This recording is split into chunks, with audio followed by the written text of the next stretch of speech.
that time again.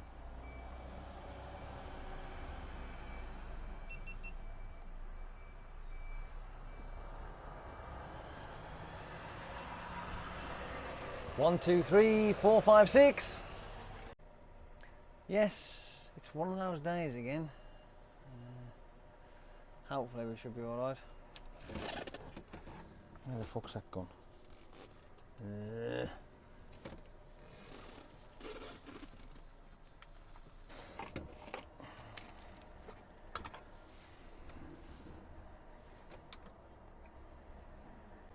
It should get to plan, hopefully, as long as we get this done with a reasonable amount of time.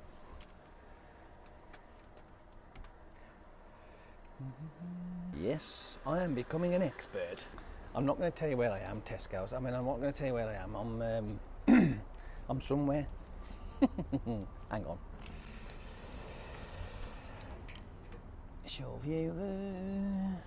Right, now I've got to do just a little bit of jiggery pokey with these. Yeah, that's pretty cool.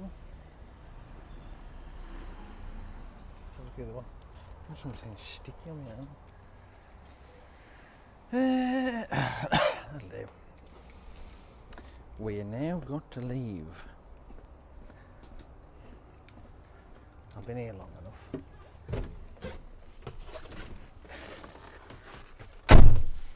I can take this out now. I don't need that. We can get rid of the crap out the dashboard.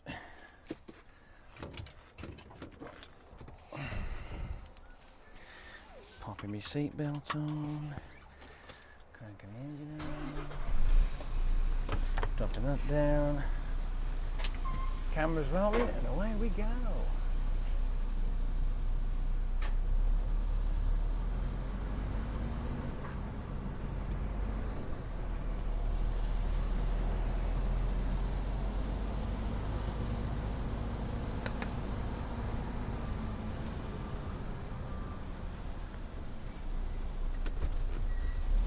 Now, just for your viewing pleasure,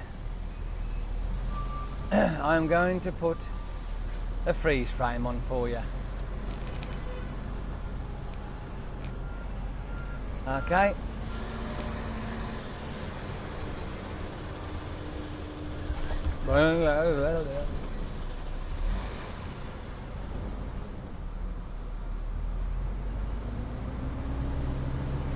You see, realistically, right, in all fairness, you don't really want to see all this crap anyway, do you? I mean, this is just, no, you don't want none of that. You want to see the countryside, you want to see the road, you don't want to see behind the scenes of all this stuff, do you? No, no.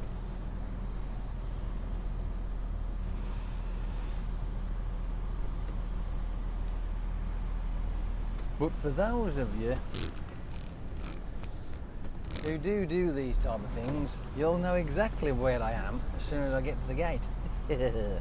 If you haven't worked it out already anyway, because you have seen snippets, you know what I mean? I have showed you some of it.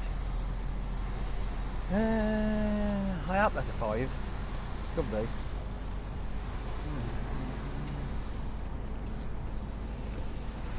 Right. Well, I found them up. I said, righto, I'm empty now. And they says, well, there's nothing on here for you to do. I went, oh, great. Does that mean I can come home then? Well, we'll have to find something. So I said, hang on, we'll find you back in a minute.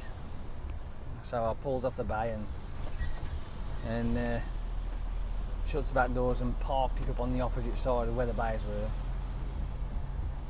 And then they found me back saying, we just tried to phone you. I said, I must have been outside, shutting the back door up. And he says, over to Tilbury Dock. I thought, oh, great, yes. Can you do that? I said, yeah, no, it's my job, I've got to do it. Nah, we're only joking. Come back empty. I thought, really? Are you having a piss? Taking a piss? Are you what? Am I? Yeah? Cool. I like it. I like it a lot. I do. So, that's what I'm doing.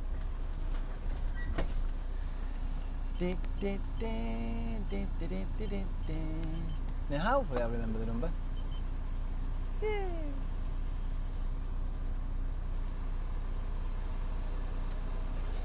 And away we go. Doink. Doink. Doink, doink. Doink.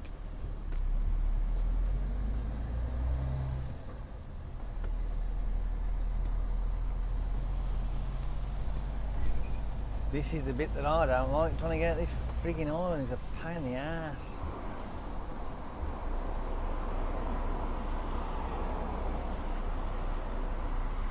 You see, the problem is that you don't get anything realistically coming from in front of me to go where I've just come from. They either come from the right and go that way, or none at all. So you have to wait for a gap. Sometimes like this, you can be very lucky. There have been times I've actually sat there for at least fucking 15 minutes trying to get out. Right pain in the ass. I've got two choices now which way to go. Right. I can go that way or that way.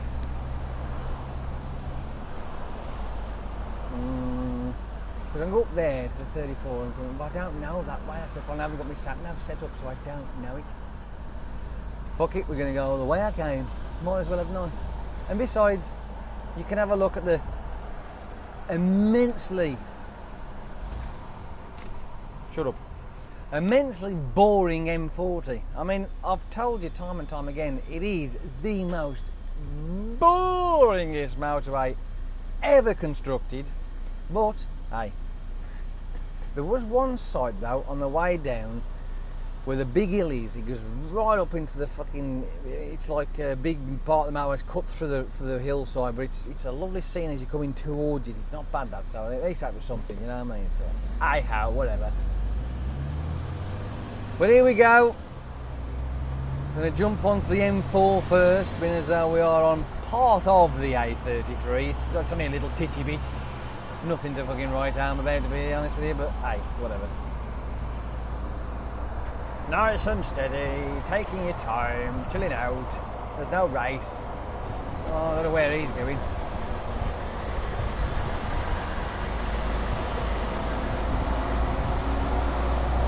Steady on, dude!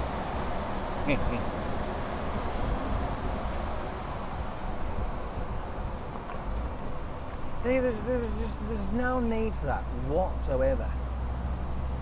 Look, see what he's having to do now, look. Force his way through. I mean, what a complete wank driver! Call yourself an HGV driver, I call you a complete cunt! Fucking bellend.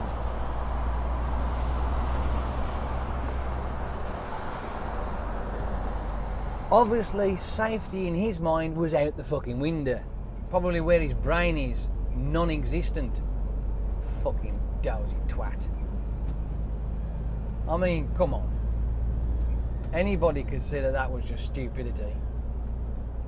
Oh, I know what I'm going to do. That's what he's thinking. I'm going to beat everybody around the fucking island. I'm, wow, fuck them. Wow, fuck them. Who gives a shit? Fucking, I'll cut them through. They'll fucking move. But why? Why is it that some drivers out there think that that kind of driving style is acceptable? Realistically, those are the kind of people that I wouldn't fucking employ, to be honest with you. Not a chance. I found that shit out. I'd see ya. That's just too dangerous. You might not see the danger by looking at on this video here, but if you've seen the way that he racing around the island, the way he took that corner, and you could see it was fast, and he had to slow down on the apex. He's probably empty, which is obviously okay, fair enough, he was empty. But the problem is that lane closes, right? And those arrows, like I've explained to you a lot before, don't mean race in front of people and cut them up to get over. No, it just tells you that your lane's closing. Your lane is now ending. It's coming to an abrupt stop. So unless you fucking pull in safely, you know, and get into the next lane, you're going to run out of road. I just think that that kind of style of driving is just bad. Just all round bad. It really is. All round crap, bad. Wank, rubbish, shit. Wouldn't piss on him if he was on fire. But hey. And maybe I'm a snob. I mean, when it comes to driving, I might well be a snob. I don't fuck. But I mean, at the end of the day, you're still going to get there, right? This concept of, oh, I've got to do this, I've got to do that. I mean, that was me originally. But when I realised, you know, shortly afterwards, you can't rush, you can't race about, it ain't worth it. And then you come to think to yourself, well, I'll get there when I fucking get there. If I'm supposed to be there on time and I'm late, then I'm fucking late. Who cares? Well, what can they do? When they go, you're late, I'll go, I ain't late.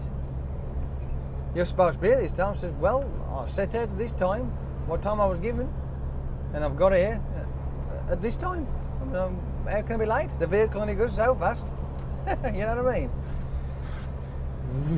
I mean, it just riles me. It really does. It riles me. There's no need for it. And that kind of style of driving was shit. So, yeah. Easy bend. Yeah. But then again, you have to have them now and again. Now and again, that is, but not all the time. Unbelievable. Anyway, here we are on the M5. Here we are on the M4, even. I do know what I am, really, honestly. I'm only pretending. We're here on the M4, we're heading towards the 404, which is the A404, and we're going to go back up it, because that was pretty much the way I came. I wish these lot would fuck off out my road. And does anybody know how fast a motorway goes on the mountain? Because this is just nuts. It's a 70-mile-an-hour road, people. What are you cluttered up for? There's plenty of room. Fuck it off. I don't get it. What do you mean? Maybe it's Sunday. We've got a bunch of Sunday drivers here. It's fucking Thursday.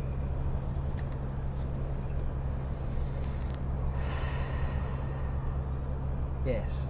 So we're going to jump onto the 404. We're going to take a little drive up there, which that will put us onto the 40, the M40. And then we're going to take a long, boring, soul-destroying ride along the M40. I ain't kidding you. Apart from that bit, I say there is sections on it that aren't too bad. I mean, you know, there's bits on it, but I have said this before. The reason why I find it boring is because it just seems to take forever between each junction, right? And it's fields, trees, fields, trees, fields, bushes, trees, trees, fields. Junction. Oh, hello. You know what I mean? But hey, yeah, I know. Well, I like to have something that's, you know, decent to look at. I like to have something to keep me occupied. Like, I like to have my mind occupied because else I get bored. That's why I put the cameras on, so I can chat to you a lot while I'm driving there. Now, granted, the cameras aren't going to last all the way up the road to the yard because this is, oh fuck it, this is pretty much over is it roughly 3 hours, 3 hours 10? So it's over 3 hours, just about, something like that anyway. So you know what I mean. So at the end of the day, we will go as far as we can go, but as soon as the DF has decided to go beep beep beep, which actually I can't hear for some unknown reason. It's not loud enough for me to hear it. That one does. I hear that one, but I might have to re-bodge the hole in the side of the case so that I can case. It's all right. My mind's just jumped onto something else now. Mentioning cases. Why not? They do exist. Because they're doing just a frame case, but I don't know whether they just wrap around it and cover up the hole for all the bits and bobs on the side, or whether it's just it has got like an aperture. I'm sure there is one out there that's got a hole on the side of it so you can get to all that bits and bobs as well. So why not just do that, Jace? Buy those type, and you haven't got to worry about the cases then, have you? Yeah, but the cases keep the cameras safe and protected. Because I am a clumsy klutz sometimes, I do tend to drop, and then because the lens is then exposed, whereas inside there, that wonderful 170-degree lens that's on the front of you, which gives you that wide shot, can get scratched and damaged. Now, stick it as it is, I'll just poke a bigger hole in the side of that. That sorted that out, didn't it? That fucking told me, didn't it? Yes. So, you know, we'll have ourselves a nice little journey all the way up until that one turns off. And if I can hear it turn off. Because I think I've done a video, I've done quite a few videos actually. Oh look, you've watched a few of them already. Yes, but I might not have time to put them all up. I'm going to go through them on the weekend, starting Friday, and then I shall put them together for you, and so you can have yourselves a cruise. Oh shit! No. Remember, right? When I put videos up for you guys to watch and enjoy, right? Don't forget, if I put more than one up, which I do on the odd occasion, sometimes I do get lucky enough to have time to do it, you haven't got to watch them all in one go, back to back. You haven't got to do that. I mean, if you like, you can even, the longer ones, break them down, watch one half, then watch another half some other time. You know, there's no law against it. You can watch whenever you want. It's not a problem there. I don't mind. I just hope you enjoy what I put, that's all. Yeah, that's all that matters. As long as you're happy with what I'm doing. That's all I'm bothered about. Now, if I remember, there was one of you lot out there that asked for the some taco information. Yes, I have looked on the message, I have seen it. It is there, asking about manual entries and stuff like that. Now, the problem is, right, you're going to love this one, it's not so much doing these kind of things, it's bloody remembering, right? I mean, like now, I'm telling you, right, I will get around to doing a taco video on the manual entry stuff, right, because I do it now and again, not very often, but now and again. This morning I did. Oh yes, this morning I did. So I'll have a look at that tomorrow, as long as it isn't too dark, and I'll do a manual entry for you. If I've got nothing to do when I get back to the yard, though, and they say, go on, toodle pip, which is a possibility, because I mean, by the time I get back in the yard, it's going to be knocking on for 4 o'clock anyway. I might. Do you know, no, I won't bother doing it now. Scratch that, no. Ignore me, I'm talking out my flappy bits again. Fuck it.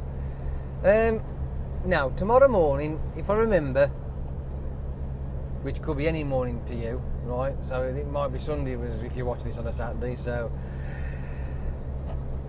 it's Friday tomorrow, so it'll be Friday morning on the 2nd, which is my lovely friend from the USA, Meryl. It's her birthday tomorrow. She's the big 3-0. She's 30. Old cow. Yes. So I will have a go at doing the video. Hang on, my fucking teeth not working right or something. My tongue's all back to front or something. I don't know. Fuck me.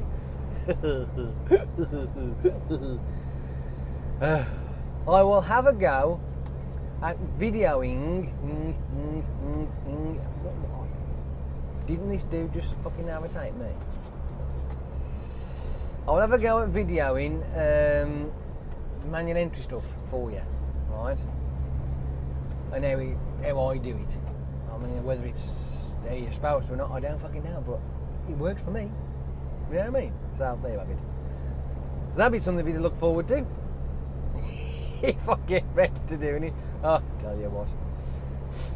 But anyway, I just hope I remember. I did think about it today, like, and I thought, oh, I know what I could do with doing. Blah, blah, blah, blah. Ooh, that's a good idea, that is. No. Blah, blah, blah. Okay, rightio. Uh-oh. Thank fuck for that. I just looked at the sign and it went 3 something. I went, what? That can't be right. Isn't that supposed to say the 404? It does. My brain didn't notice that. Oh well. Winkinator, thank you very much.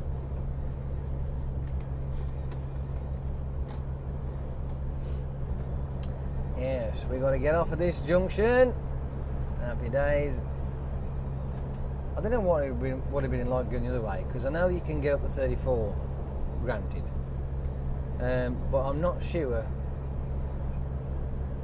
Like I say, I don't normally do it. Once I've done this job, I'm normally up the road there, up to bloody Park Royal.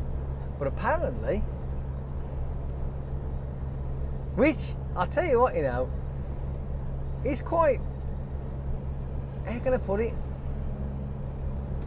It's great. I mean, don't get me wrong, it's a good thing that we don't do Park Royal anymore, from my point of view, because it's a bag of shit anyway. But to think that we no longer do it, whether we will again eventually or not, I don't know, but we don't do it no more. But you lot and me, we've got video footage of that place. How cool is that?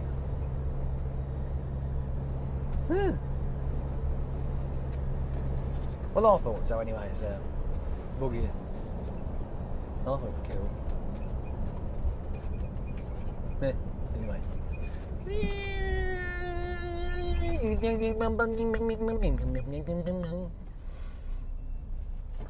Now apparently, right, moving on to a different discussion right now before anybody starts. There's this star. Yes, I'm talking about planets and shit again, I know. If you don't like it, turn off. I apologise, but hey, it's what I like. And I was listening to this YouTube channel, and apparently this star that's roughly about 90 odd light years away, right? Is it 90? Yeah, 90 odd, something like that, yeah. Aye. Flashing lights, slowing traffic down. Oh, what? What the fucking furry flappies now? Oh, man. Have I dropped a complete conehead dropping this one on? Oh, I tell you what, sometimes I do wonder. Oh well. Now either there's some debris, or if you want to be actually saying it as it sounds, debris, or debris. I have no idea what I spell like, but anyway. Anyway. Oh, this is crap. This is going to burn away freaking battery time. This is shunting down this cack. I'm just hoping that it's debris that's being shifted in that way, then we won't waste time, because if it's a collision, we could be here forever, and that just... Oh, hang on, lights have gone off. Oh, easy. That was lucky. Must have been debris then. Oh, I likes it. Come on, people, let's go. Anyway, I digress. Oh, how long does it take you to fucking move? Come on, you fucking bunch of flapheads, move it. Good grief. Right, yes. Oh, that could be the reason why. Bit of the old insulation flapping around the old yard. Anyway, this star, this particular star that they've been looking at, has been giving off some unusual signals. Now, apparently, there is a three-banded category of life out there in space. 1, 2 and 3. There is a name for it, but I can't remember what it was said now. And I found this fascinating because they reckon that this signal is within the scope of this band 2 of civilization, meaning that this signal is the equivalent to the kind of technology that would actually take to generate this type of signal, that a certain civilization have harnessed the power of the sun. Not in the way that we do by photosynthesis and all that kind of with your solar panels. I'm on about actually a mechanical mechanism up there on the sun, near the sun, around the sun, drawing its energy from it like that. That's the type of civilization I'm on about. I'm like thinking, wow, that is just the tits. Sort of planetary body that's got a Dyson sphere wrapped around the sun, like, you know. But I'm thinking to myself, well, hang on a minute, right? Here we go again with this fucking fantasy shit that goes along. But I love it because, me personally, I really do hope that there's just got to be. It's fundamentally up there. There's got to be. Anyway, beside the point. The way that this Dyson sphere is explained, and I might be misinterpreting it somewhere down the line here, but if this type of thing actually envelops the sun, where the fuck do they get the materials from? I mean, yes, great, obviously, if they are, for argument's sake, able to do those kind of things, right? And then, but see, I'm thinking of it from an engineer's point of view, right? I mean, that's where I sort of was originally. I used to build shit, right, out of metal. Right? So I suppose you can call it a type of engineer. I wasn't like a qualified, I can build a fucking skyscraper engineer. No, I could fabricate shit, right? So obviously you need materials to make an object. I mean, if you've actually gone and had a look to see how big our sun is compared to the ratio of our planet, right? We're like a fucking little dot sitting next to our sun, right? It's like a fucking dot, a full stop. It's like, so if there's a planet out there that's with a civilization that has got the ability to harness the sun, if that's what they do, I mean, I don't know. I mean, it's only a speculation. It might be something that sits in front of the, well, say sits in, that orbits the sun, which would make more sense, which then would drain it off that way. But again, how big has this thing got to be to actually drain shit off, to have its own gravity, to not be sucked into to the sun and end up becoming the sun? Because obviously any kind of object that will end up being pulled in by the sun's gravity is going to be literally atomised, right? If you just fucking vapour, gone, right? Because that's how hot this fucking thing is. I mean, well, our sun is just like the same thing. It's hot. So whatever kind of object ends up being grabbed out of the sun and pulled into its surface, that's it. It's gone. You know what I mean? It's now vaporised because it's just so hot. It just burns into nothing, sort of thing.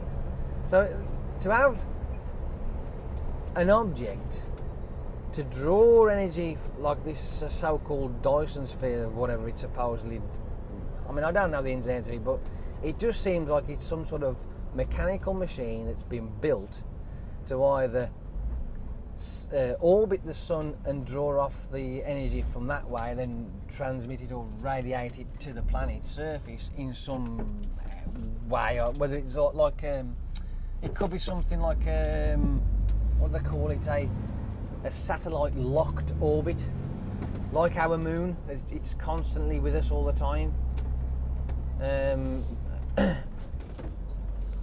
Whatever. Anyway, like what do they call it now? There's a fucking name. Oh, come on, Jace. What's the name of it? What do they call it? Synchronized orbit. Synchronized orbit. That sounds about right.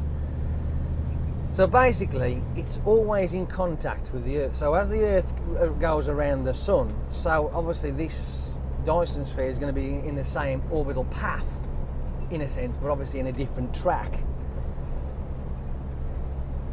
that's if it's that kind of thing. I mean, I don't know. I mean, what happens if there's a fucking planet in the way and it whacks off the end of that? Who knows? But anyway, but if it's something that actually envelops the sun, which is where you have some of these illustrated diagrams showing a machine like a big case around the sun, I'm thinking, well, hold the fucking phone a minute, right?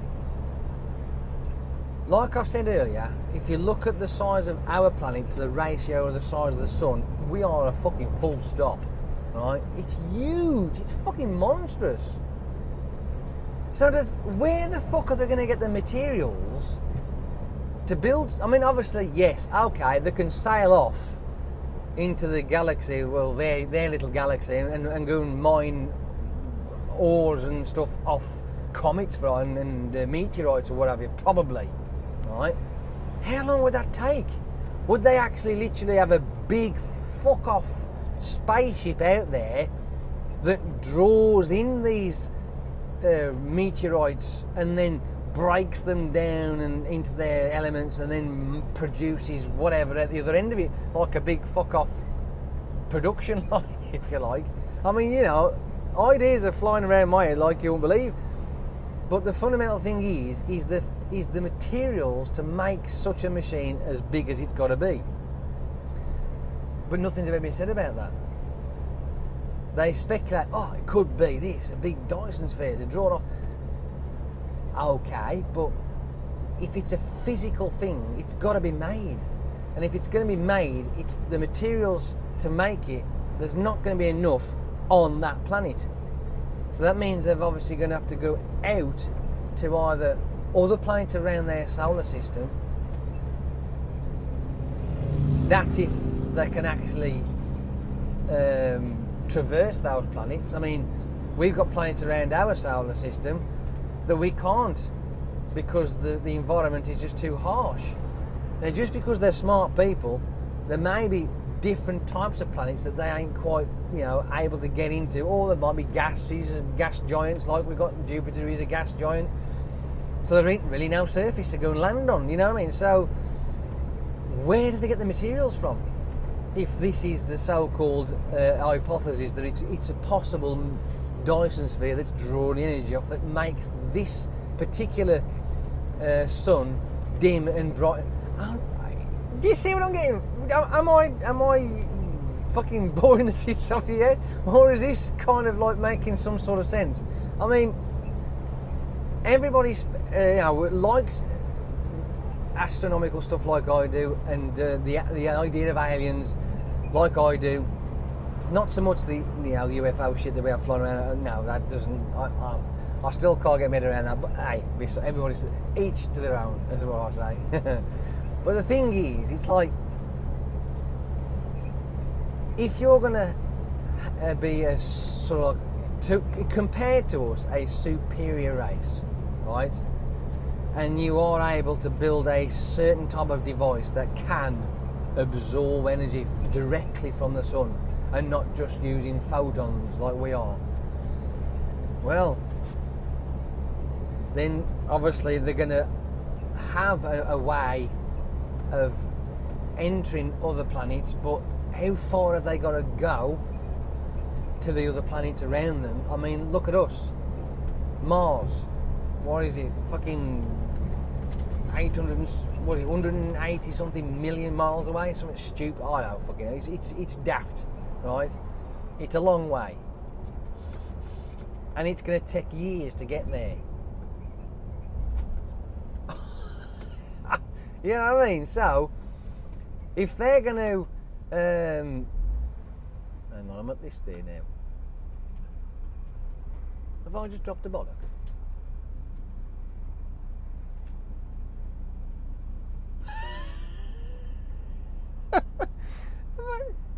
Oh, mother. What? Where did that just disappear to then? I was just looking at the island then, and I'm like, and then all of a sudden the fucking sign just disappeared for the M40, and then there it is, and it's going London, and I don't want to go to London, I want to go home. Wait a minute. Oh, Mum. I bet it's down there, isn't it? I've got to go down there, haven't I? Hey, at the end of the day, right, I got caught up. Never mind, what we got here? I'll follow this road and it might lead me to an island or something. I'll turn around or something. You know what I mean? Never mind. It's a bit of a precarious place to fucking break down, that, isn't it, really? Oh well, never mind, shit happens. I don't know what she's trying to do. I mean, at the end of the day, you're actually crowding the guy who's broke down. I mean, you tell you as if you're going to lose your space. Oh yeah, you dopey cow. Anyway. Now the thing is, like, I mean, it's like when you've got that kind of situation up there, the sun's being blocked and there's this certain type of signal that's being bounced off this, and it's this kind of signal that's saying, oh, it's a number 2 version of civilization, you know, it's they're quite advanced, like, and I'm thinking, good grief, I mean, that's rather daunting, is it? Oh, what's that down there? Oh, hang on. There's a 40. Oh, I'll go down there. That looks promising. I'll go down there. Being as that's blocked, I'll blame that as an excuse, you have heard. Yeah. Just see what happens here now, because I've got to keep an eye on these lot here, and that looks promising, that does. I don't know, it just seems like really weird. Really, really weird. But anyway, so, yes, we've got a star out there with a possible planetary body that's similar to ours, giving off this kind of signal that's reserved for smart civilizations. So, you know, it's looking good so far. Looking good so far. In the fact that they may find us or get to us, it depends. I mean, don't forget, right, when you have all these so-called signals being beamed down to us, they're not actually being beamed to us, they're just radiating out, right? And something that did actually cross my mind when it was mentioned, which actually made a bit of sense, because this particular YouTube channel I watch is a bit, you know, you have to take a few of their things, what they say, with a pinch of salt, to be honest with you. But our technology, which is as soft as it sounds, I really did have a look at it, because I'm sort of like, you look at the way that NASA works and does its thing, right? And and you think to yourself, well, you know, we see this, see that. Then it dawned on me. I'm going to make sense of it, trust me. Our technology is getting better and better every day, right? Every day it gets better and better. So as the years pass and we launch different types of probes and satellites with telescope capabilities of different bandwidths and gamma radiation and radiation bandwidth, all sorts of frequencies you can pick up, like, you know what I mean? But the detection level gets higher and higher and higher. Oh, that's nice. So it makes sense that the more advanced that we get in creating the technology to monitor, view, detect stuff that's out there, well, it stands to reason the further afield we can find stuff. So the further afield we can actually see and bring into focus, the better understanding we have of what's out there. But you've got to still remember this fundamental thing, right? It doesn't matter how smart our shit gets for looking out, right? Because from our planet's surface, we look up, don't we, right? But in the grand scheme of our galaxy, we're not actually looking up, we're looking across, right? And that's the thing that makes me smile, that is, because it's only from a small portion of us looking across and out to our galaxy. I mean, we've got a shitload of crap in our own galaxy that we can't see. We've got so much out there that we can't see. I mean, who's to say, right, from the position that we are in, directly opposite us on the other side of our own galaxy, that there isn't another planet out there in the same similar kind of situation? Who's to say? And who's to say that out there on the tendrils of our Milky Way, our wonderful galaxy, which is like a Catherine wheel with spirals on it, that there aren't planets and sun, well, there aren't stars and suns, which we could say, that are in the similar kind of situation of what we have, and they've got their own little solar system like we have, that's actually in our own galaxy. Because we don't know for sure. When we see images of our own galaxy, right, they are basically artistic renditions of what it could look like. We don't actually know downright for certain exactly what, because you can't see, you physically can't see through it. I mean, there's that big bar across the centre of our galaxy with a supermassive black hole down there, and sort of like the bare understanding of what a black hole is. Yes, it is a fucking eating machine, right? But here's a fun thing about black holes that I've found rather fascinating. Along with the amount of devastation they cause with debris, yes, objects, yes, space itself, yes, light, yes, everything gets sucked into a black hole and gets destroyed. But because black holes are bloody greedy things, right? If there's a lot of shit around, it also ejects a lot of shit as well. And when it ejects a lot of crap, this is where stuff gets formed and built, born, stars are created, life is emanated from these. It's just an endless cycle of chewing up the old stuff and spitting out the new stuff. Weird as it sounds, but it does.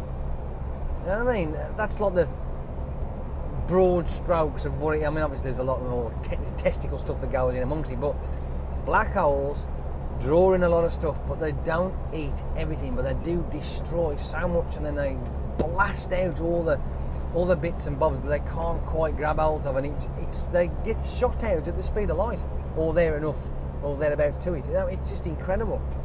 I mean, it bears new life to the old galaxy. But we can't see beyond that there. We can't even see into it. I mean, imagine if we could send something, instead of it outwards, send it inwards, some sort of probe in on the direction towards that supermassive black hole that way on. But there's so many obstacles in the way, it's untrue, because the further in towards the centre of our own galaxy, the denser of all the gases and the particles and molecules and the frigging bits of crap and dirt and dust and ice and everything, it's all there. You know what I mean? It ain't just blackness of nothing. Like I've mentioned before, if you're trying to send a probe to that nearest one, which is that 4.2 light years away, that star up there, well, I mean, at the end of the day, the problem you're going to get is debris. Space is not just one big empty black velvet of nothing. There's going to be things in space that you can't see with the naked eye that'll just go ripping through stuff that we send up there as if it weren't even there. It just shred it like tissue paper. So, you know. But again, technology is always striving forward, and it's advancing as it goes. And eventually, there's going to be some clever boffin out there that's going to figure out a way of creating some sort of ionosphere, right, that will shroud a vehicle for travelling through space. So when it does go and space debris is its way, particles of whatever, or things that are like the size of the grain of sand, you know what I mean, that kind of stuff, and maybe big as your fist, but this ions field not sphere, field, like a deflector field, if you like, will sort of like disperse it or destroy it as it gets closer, and just, you know, either moves it out of the way, deflects it away, bounces off it, maybe, I don't know, atomise it, whatever, just pulverise it to nothing, or then just basically you have to go through, and this field protects the actual vehicle from any kind of space debris damage. You know, I mean, that we're talking Star Trek shit now, aren't we? But the way that the technology is progressing, to be honest with you, if you're going to send any type of vehicle, whether it be a probe, a satellite, anything like that, further out of field, which means that you're going to go past our little solar system, right? And it is little compared to the grand scheme of things. You are going to encounter a lot of debris out there, right? So you need something to be able to push through it and keep the vehicle safe. It's going to have to be some sort of field that goes around it. Force field. Yes, I know, I've said it. I'll keep it there. But you know what I mean? And I reckon that eventually that's going to happen. Because in all fairness, if we are to go further afield, that's the only way it's going to be done. It's not going to be done any other way because of the debris out there. So whenever we do finally have that spark of brilliance, and I wouldn't be surprised, right, as soft as it sounds, I would not be surprised if the creation of a force field for protecting an object will be an accident. It'll be the byproduct of some other invention, and, you know, lo and behold, the fucking force field's born. Because as soft as it sounds, I mean, don't forget, there's been inventions out there that have been created, and then all of a sudden there's a byproduct of that creation that has then serviced something else. You know what I mean? Can anybody think of one? I've got one, right in my head. I've got one straight off the bat. I have. You ready? You might find this a bit strange, but oil, crude oil, right? When they was refine it to the, I think they refined it to something that, like, I'm not sure if it was diesel at first, but I think it was something. But the byproduct was petrol. So, you know, and they was getting rid of that shit. Well, then they realised, hang on, we can use this. You know what I mean? So, you know, the byproduct of something that was created, it was now being used for cars and what have you. But there's lots of other different things out there that the invention is one thing, but then it accidentally creates another thing. You know what I mean? Oh, kite. What else was there? Yeah, here's one for you. If I'm not mistaken, Viagra. Right? Viagra was not made for erections. It was made for the heart condition, for thinning the blood out. But that was a byproduct, and you know, yes, and it made a lot of men happy and a lot of women excited. You know what I mean? But hey, these things happen, right? So there you go. I thought I'd bring a smile to your face. Oh dear, more ways than one. But I think that if we are going to start sending probes or satellites or any kind of anything like that beyond the end of our little solar system and further into or out of our galaxy, it's got no choice. It's got to have some sort of force field that goes around it, an ions field or ice field or whatever, or plasma field, anything that will basically allow the vehicle to move through all that crap that's up there without getting damaged and basically grated like a fucking piece of cheese or sanded down like a freaking 60 grit belt. But you know, anyway, no cat's eyes on our shoulder. Do you know what? I noticed that earlier. The soft as it sounds, but hey, whatever.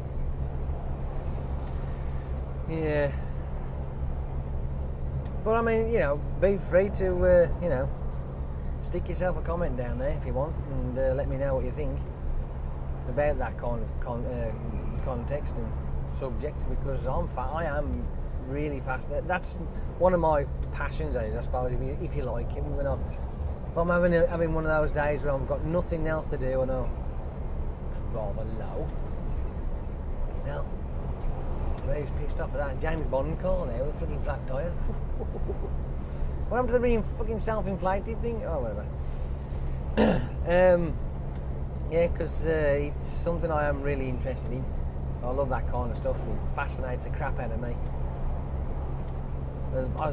I have moments where, say if I'm on holiday, I've got nothing better to do, I'll be searching for the universe kind of programs on YouTube. That's pretty much where they are, aren't they? And I'll be watching them endlessly, different things like that. Oof. Fascinating. But anyway, like I say, we might as well keep your ears peeled, eyes peeled, ears open, eyes peeled, and just fettle out information. I mean, this so-called star that's 90 odd light years away doesn't sound like a lot, does it? 90, but that's a long way, that is, trust me. We're to think that, I think it was a Russian satellite, something, or Russian radio telescope thingamajigam, what we call it, that detected this signal. And like I say, it's within this particular band of signals that have what do they call it, set aside, if you like, for the type of signals for receiving signals from an alien, I suppose an alien race with superior technology and what have you. Yeah. Do you see what I mean by me going on? I can go on and on all day about it, I really can. It just does, it fascinates me. I mean, don't forget, 15, 20 years ago, we was like, well, yeah, 1995, if you want to say, just get down that far. And we was coming up towards the 2000 mark, and understanding that, coming to grips with the fact that realistically Pluto, it's not really a planet, is it? No, it's remnants of the what's left over of our solar system. You know what I mean, sort of thing. I know it was earlier on, but still getting used to the fact of it. Then you got technology then improves and it keeps on improving, and then they send more and more stuff up into space to monitor and look at it and probe it. Oh, fucking hell. It's alright, I've got no food in me again, have I? I'm starting to belch and fucking hiccup, and good grief.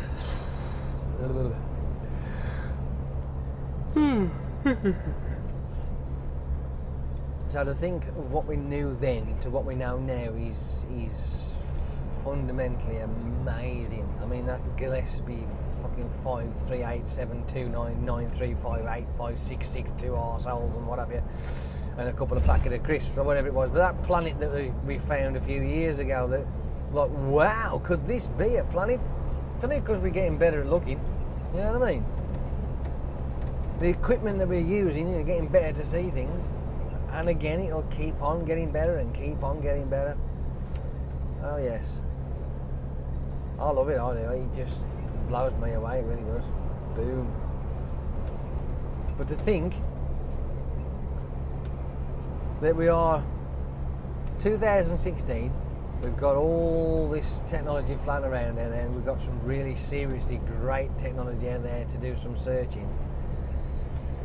And in 3 years' time, almost, or just over 3 years' time, it'll be 2020.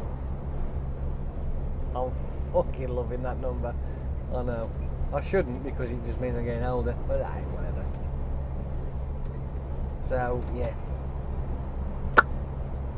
I love it. It's great. I just think it's awesome. But the thing is, though, right? Here's another one for you. If we skip up, right, 13 years, it will then be, right, not 2020, 2030. Ooh, 2030. I mean, when you think of the things that we are doing now, right, and the technologies that we are creating, if you wind the clock back to, like, it was, people were coming up towards the 1900, right, and then they moved through that, and obviously we'll duff our cap and do a bit of a nod to the fact that there were shit world wars in those areas of 1914 and 1939, like, you know what I mean? So yeah, but technology grew with it. Yes, we had those horrible events happening, but technology grew. But now we're on 2000s and we're in 2016. It's like we're in this part of the technology race, if you like, where it's getting really exciting and things are starting to show up that are just mind-blowingly amazing, right? 2020, I reckon, is when we're going to start seeing graphene come into the stitch. Honestly, yeah, graphene. I'm looking forward to that. Like I say, only 13 years. 13 years. It might seem a small number, but in technology's lifespan, that is a huge leap of time. 13 years. So in the year 2030, right? I know, I'll be even older fart than I am now. Fuck. I think that graphene will be something that we are used to. It'll be a day-to-day usage of stuff. I don't think we'll have it as an electrical infrastructure yet, up at that point, but the likes of screens, phones, aiding computer technology, because graphene is such a universal thing. But once we get that down and we understand how that can be used, because if I'm not mistaken, it can be utilised in all sorts of weird and wonderful ways. It's transparent, that's one. It conducts electricity flawlessly, that's two. Now I say electricity, right? We'll break that down as a frequency of type, right? Because even though electricity, you know, oh fuck it, it's still a frequency, right? At the end of the day, and you can't see it, but fuck me, you can feel it, unless you arc it across a neutral or a ground, then you can see it, right? But if it's inside something running along it, you can't actually see it. It's invisible, right? Until you expose it by grounding it, right? Graphene can send this stuff any type of frequency, from electricity up to phone signals and computer signals and all sorts of rubbish, through it flawlessly. It's great, isn't it? So imagine, right, a substance that is so universally useful for all kinds of things when it comes to making electronical devices. So you'd have a phone that would be transparent, because not only would you have the circuitry that's with all the circuit board components, chips, capacitors, resistors, diodes, modules, all that kind of crap. It'd be integrated into the board itself that's on there, that's transparent, flexible and usable. Does that sound like way out there? It doesn't it? It's just nuts. But imagine a CPU that can be transparent. I love this. The top CPU at the moment that we can get, I think AMD do one which is like costs a fucking fortune, but wow. I mean, we're talking wow. 5 gigahertz, right? A 5 gigahertz CPU. I don't know what the cache runs at, but to be honest with you, I think it's going to be something ridiculous, like maybe, I don't know, 28 meg cache, something stupid. It'd have to be something daft like that, wouldn't it, to run that kind of thing? I mean, it might be less, it might be fucking 12. Right now there are CPUs out there. Well, I had one which was a 775 socket with a 12 meg cache. I've got a 1366 socket which has got a which is a 3.2 gigahertz at 8 meg cache. But to have a 5 gig that we got now, realistically I think 12 should be its minimum, and if you can get higher then even better. So, or even multi-threaded ones as well. I mean, what was it, something like about 12 thread or maybe 16 thread? I don't fucking know, but either way, it's a bit of a monster. But if you had one that was made out of graphene, right, that one disperses heat like you wouldn't believe, right, doesn't run as hot as what our CPU. That's why you have these whacking great big fans on there. Some of them have them cooled with water cooling systems. Some of them have them with nitro. You know,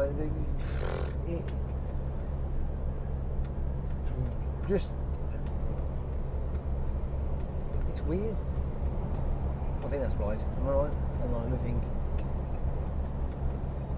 Hydrogen. That's the word, not nitro. Ignore me. Hydrogen is the one I'm thinking of. Because it's cold, right? Anyway, a lot of these computer whiz kiddie people who like to push the limits, they use hydrogen to really ramp down the temperature, because obviously they run so hot.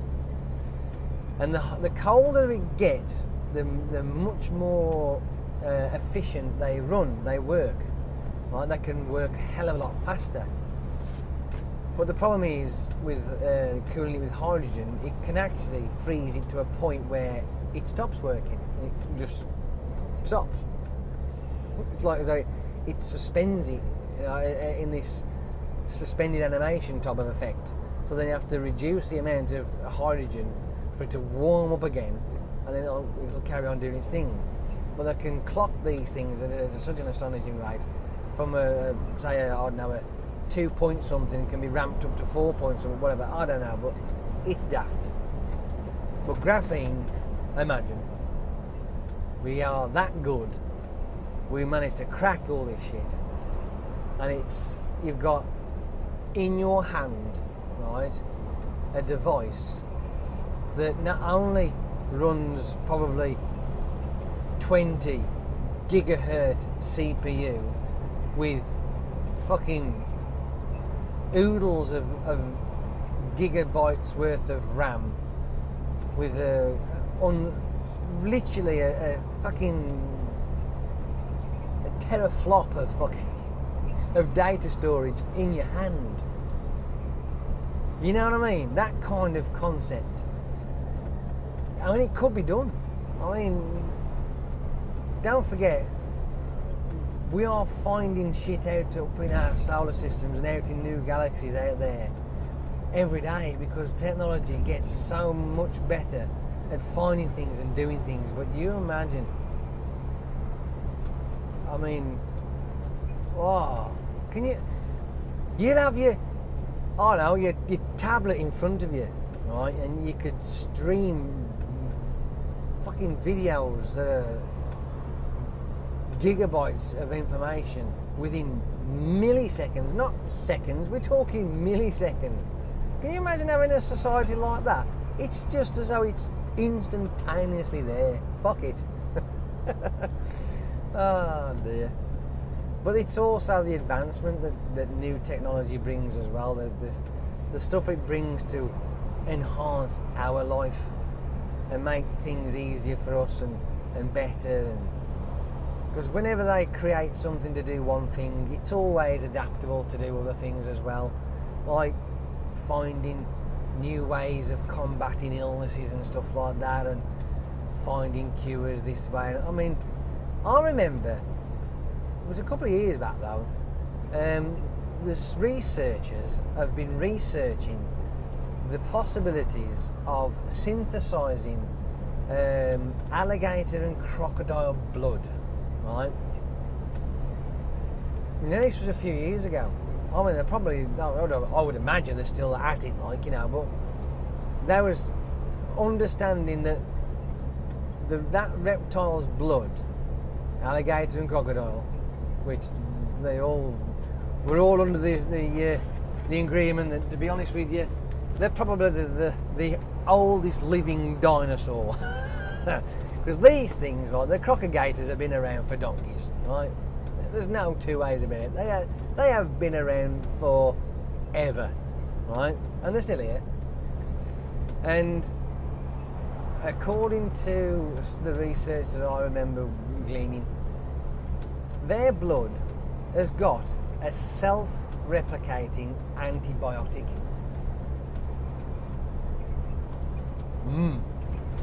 But this antibiotic which is in their blood, which is not given to them as in inject or pills, whichever way we get our antibiotics, this shit is naturally developed through those countless thousands of years of that animal roaming the planet, right? It is potent stuff, right? It really is incredibly potent. There's that fucking, is it MARS? Oh, I don't know. What's the fuck is it called? There's that fucking disease that hospitals tend to give patients by accident because it, I don't know, some flesh-eating bacteria. But apparently, they had a petri dish, crocodile's blood or alligator's blood, whichever one it was. This particular nasty bacteria dropped in it, and the blood went, oh well, what are you trying to do? Put a ring around it, isolated it and blocked it off. Couldn't do anything. Didn't do a thing. Whereas our blood, it just goes fucking gets destroyed. No, not with that stuff, mate. It just locked it away. So yeah, when they figure that one out, like, if you imagine having that kind of antibiotic, it would be that powerful that if you skip back to the scene on the Minority Report when he says, oh, I'm going to give you the most powerful antibiotics there, but I could sew a dead cat in there, you wouldn't even know about it. You know what I mean? That's the type of stuff, right? Can you imagine? So, if the alligator stroke crocodile has the potential for that, which they are quite adamant that they have got some of there, but I mean, this was a long time ago, so I'm only going on what I remember then. It may have, you know, progressed to something even better since then, which I'm hoping, you know what I mean? But if we underline all that and give you this to think about, right? Everything on this planet that we have to deal with comes from this planet, right? All the diseases out there, all the illnesses, It doesn't matter if you turn and say, oh, well, it was man-made, you know, it's man that's created this, blah, blah, blah.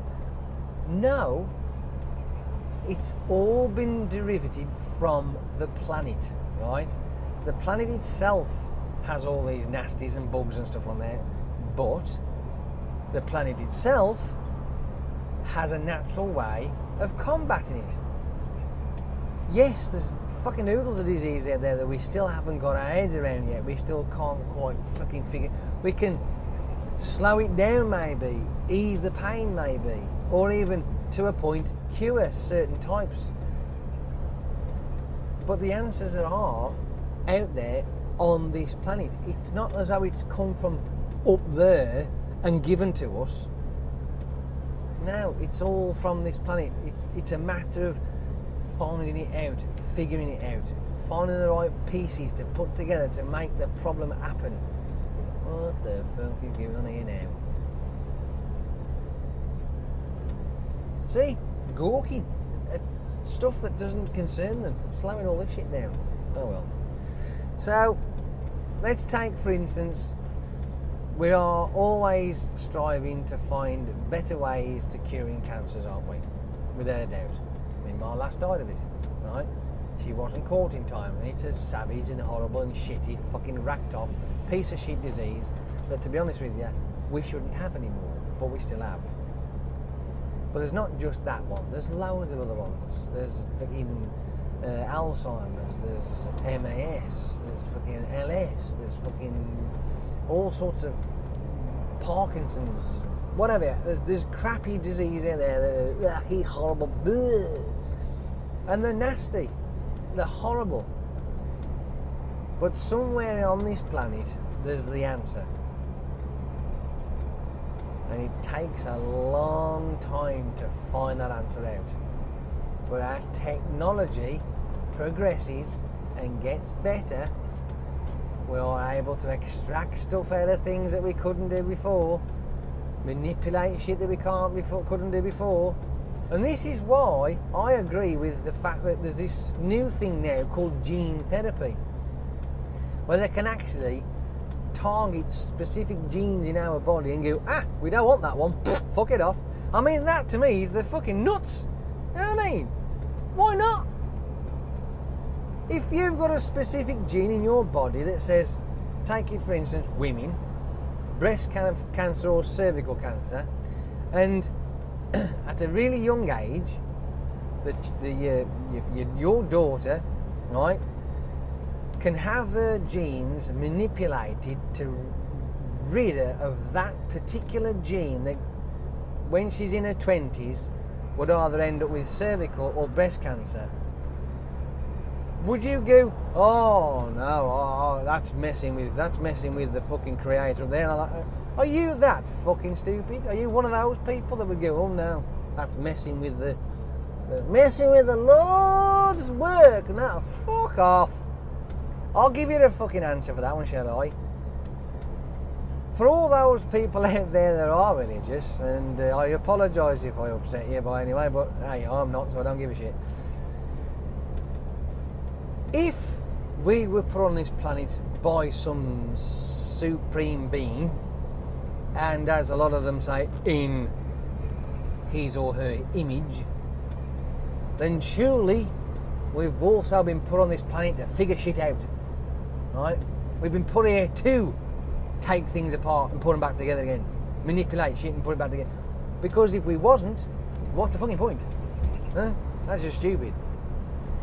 So, as far as I'm concerned, if, for argument's sake,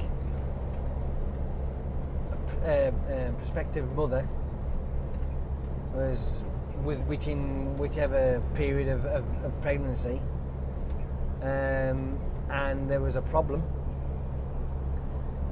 and just by a little bit of manipulation of certain genes in the pregnancy, in the baby's fetus, if you like, and you go, tick that box, untick that fucker, definitely want that one scrubbed out, tick that box, now your baby's going to be perfectly fine, have all the fucking fingers and toes in the right places, and 2 eyes, ears and nose, you know, so, you know, I am sure that the answer would be yes, get on with it. Right? I know I might be touching a bit of a touchy subject here, but honestly, that to me is the ultimate. Because why on earth would you want to have a child that's going to suffer? I can feel my skin crawling as he's saying it, like, but I'm afraid I find that unfair. I really do. I mean, it's not fair at all. Because people out there today who are suffering through certain types of illnesses and diseases, but if they can be fixed before they're born, isn't that a good thing? I think it is anyway, so I really do. I think it's the best thing ever. Well, that's my opinion, I'm sticking to it. I just hope I don't offend anybody. You know what I mean? But anyway, T-cell research, again, you know, there's another thing. T-cells are the building blocks of life. Oh, you can't mess with that. Fuck off, can't we? What the fuck are we here for? If we ain't to meddle and mess and, you know, piss about with it and play around with it. You know what I mean? I'll tell you what, you know, right? You're gonna fucking hate me now, are you? I mean, me personally, right? I'd have a designer child if that was the case. You know, if I was that way inclined. But you know, I would, because if I could choose that, say for instance, I have a boy and a girl, right? I don't know. The boy would be disposed to being smart and athletic. Same, obviously, my daughter would be the same as well, smart and athletic. Make sure that she grew up with proportionate attributes, and the lad as well.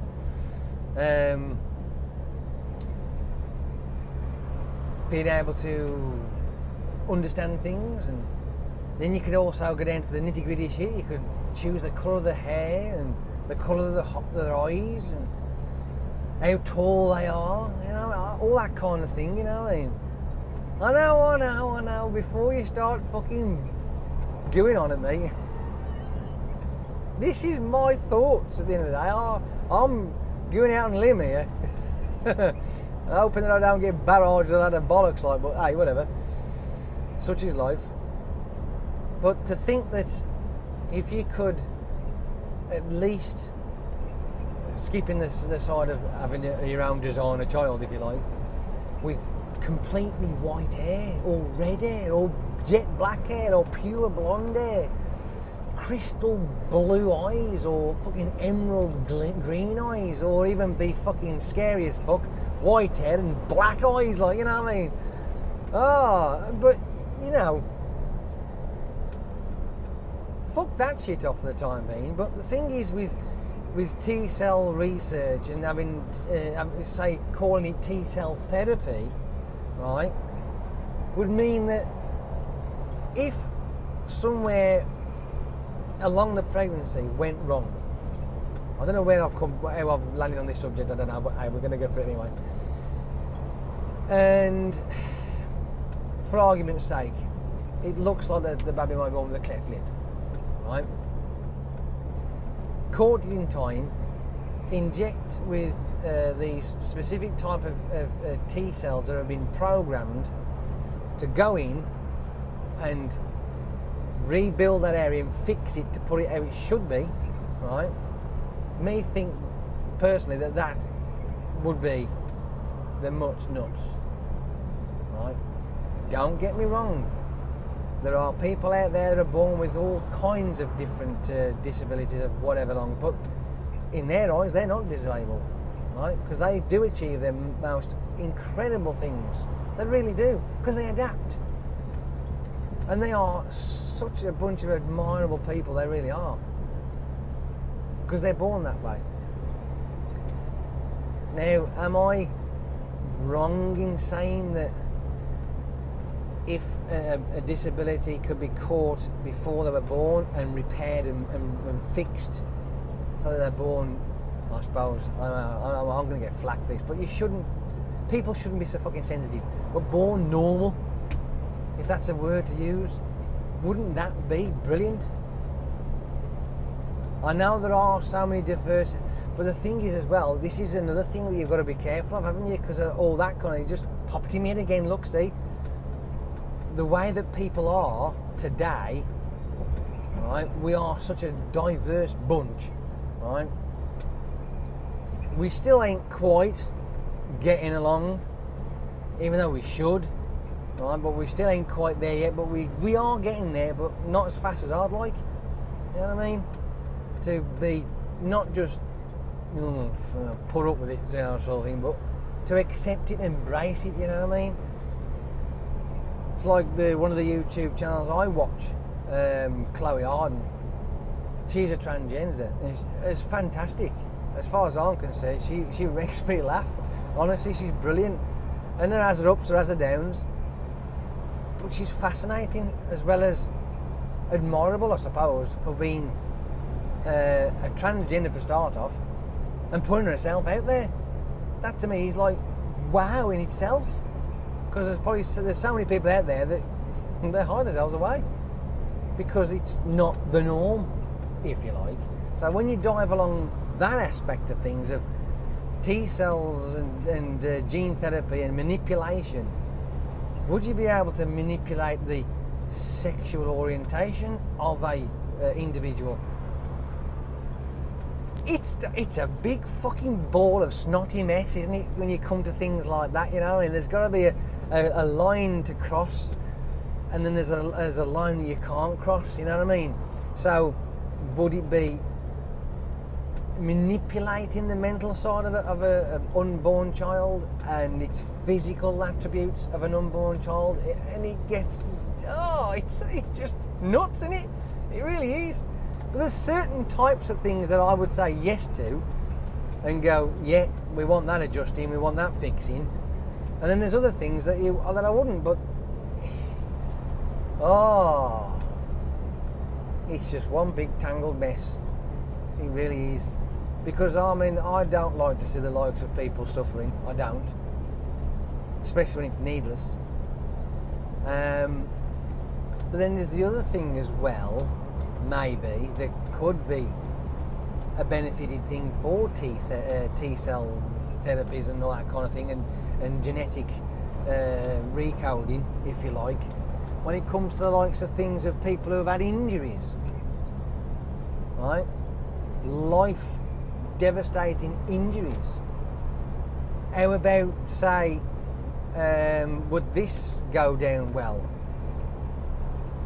T-cell therapy that would be targeting a spinal injury, right, of whatever proportion, that either causes quadriplegic, that's the word I'm looking for, causing a quadriplegic or a paralytic person. Now that ain't right, is it? Paraplegic? There you go. I'm getting there somewhere.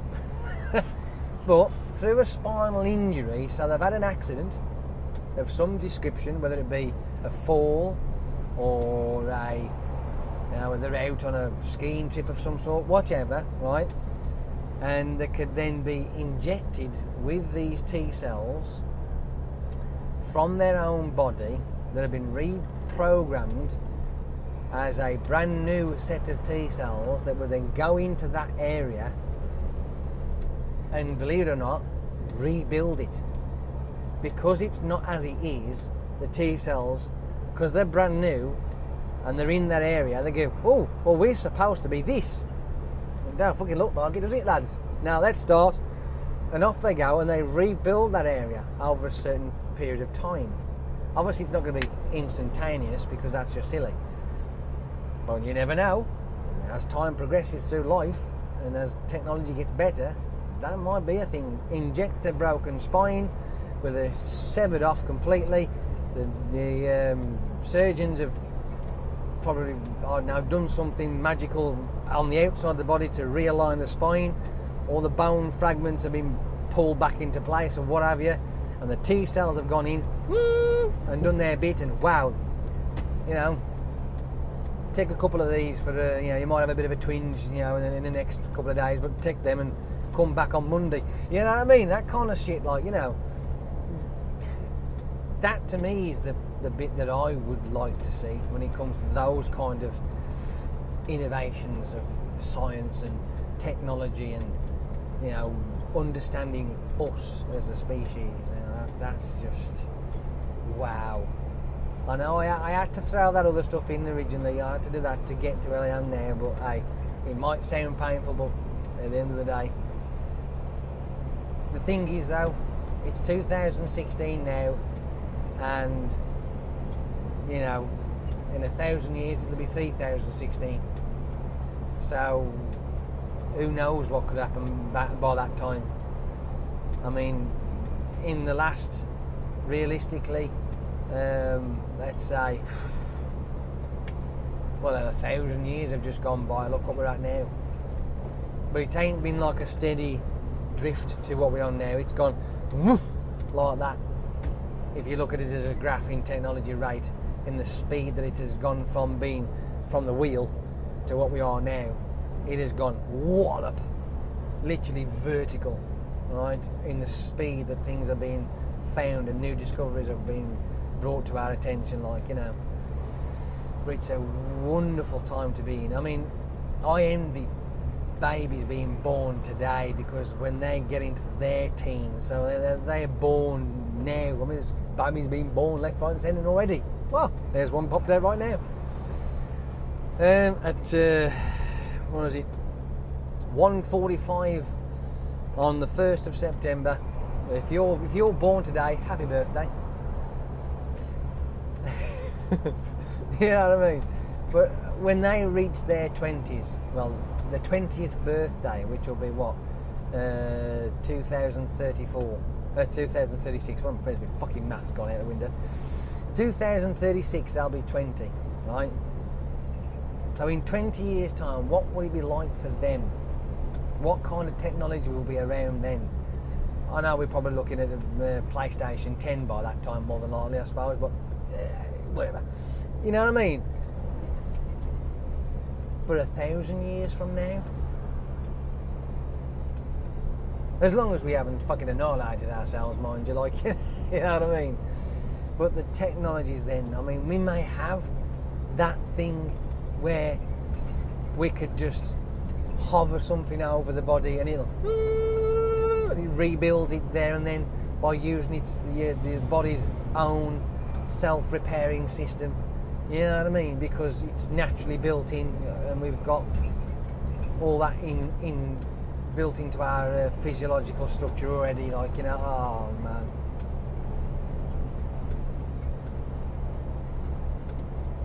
Do you see why I like science and shit like that, and technology? This is why, because my mind goes off on a fucking right bender.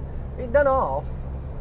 Some of the things I think about and query and puzzle over now and again is I mean, if you want this, the sort of thing when it comes to these spinal injuries, right, is one of the things that I've always had in mind about, right? As of now, there was a gadget that was strapped around your waist that picked up the negative signals from the lower part of the body, because obviously it's a back injury that paralysed the legs, and you're able to send a pulse through your nervous system down to your legs to make you stand up, right? I had an idea in my mind that obviously if the spinal cord is damaged,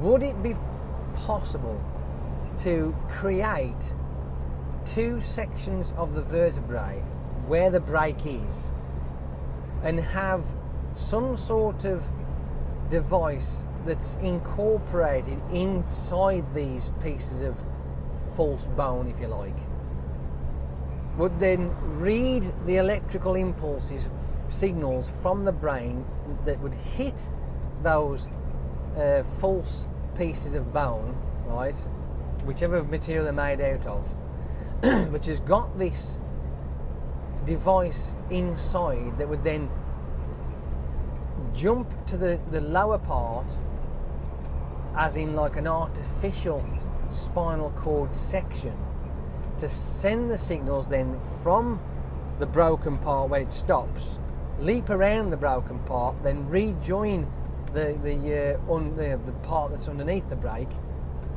to send the signals through as normal. So you have like in a sense, these two fragments of spinal vertebrae. The new pieces that are put in, one would be a transmitter receiver, the other one would be a receiver transmitter. And I say it that way because don't forget the signals have to bounce back up and down. They don't just go one way and stop. They go down and back up again. Because for every movement that you make, your brain sends the impulse signals to doing all this sort of moving my arms, but it has to have feedback as well to say, okay, yeah, I've done that, right? Hence, the people who lose limbs, they have phantom pain because the brain is sending signals down to the limb that's no longer there, but it's not getting this receiving traffic back, right?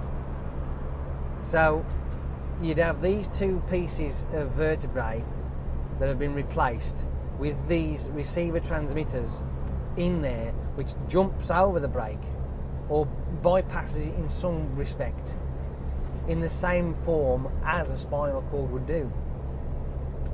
That's what went through my mind. That's why I like things like technology and shit like and ideas and thoughts. But that was one of the thoughts that I had, and it was like when Christopher Reeve, rest his soul, he suffered that serious neck injury and he broke his neck.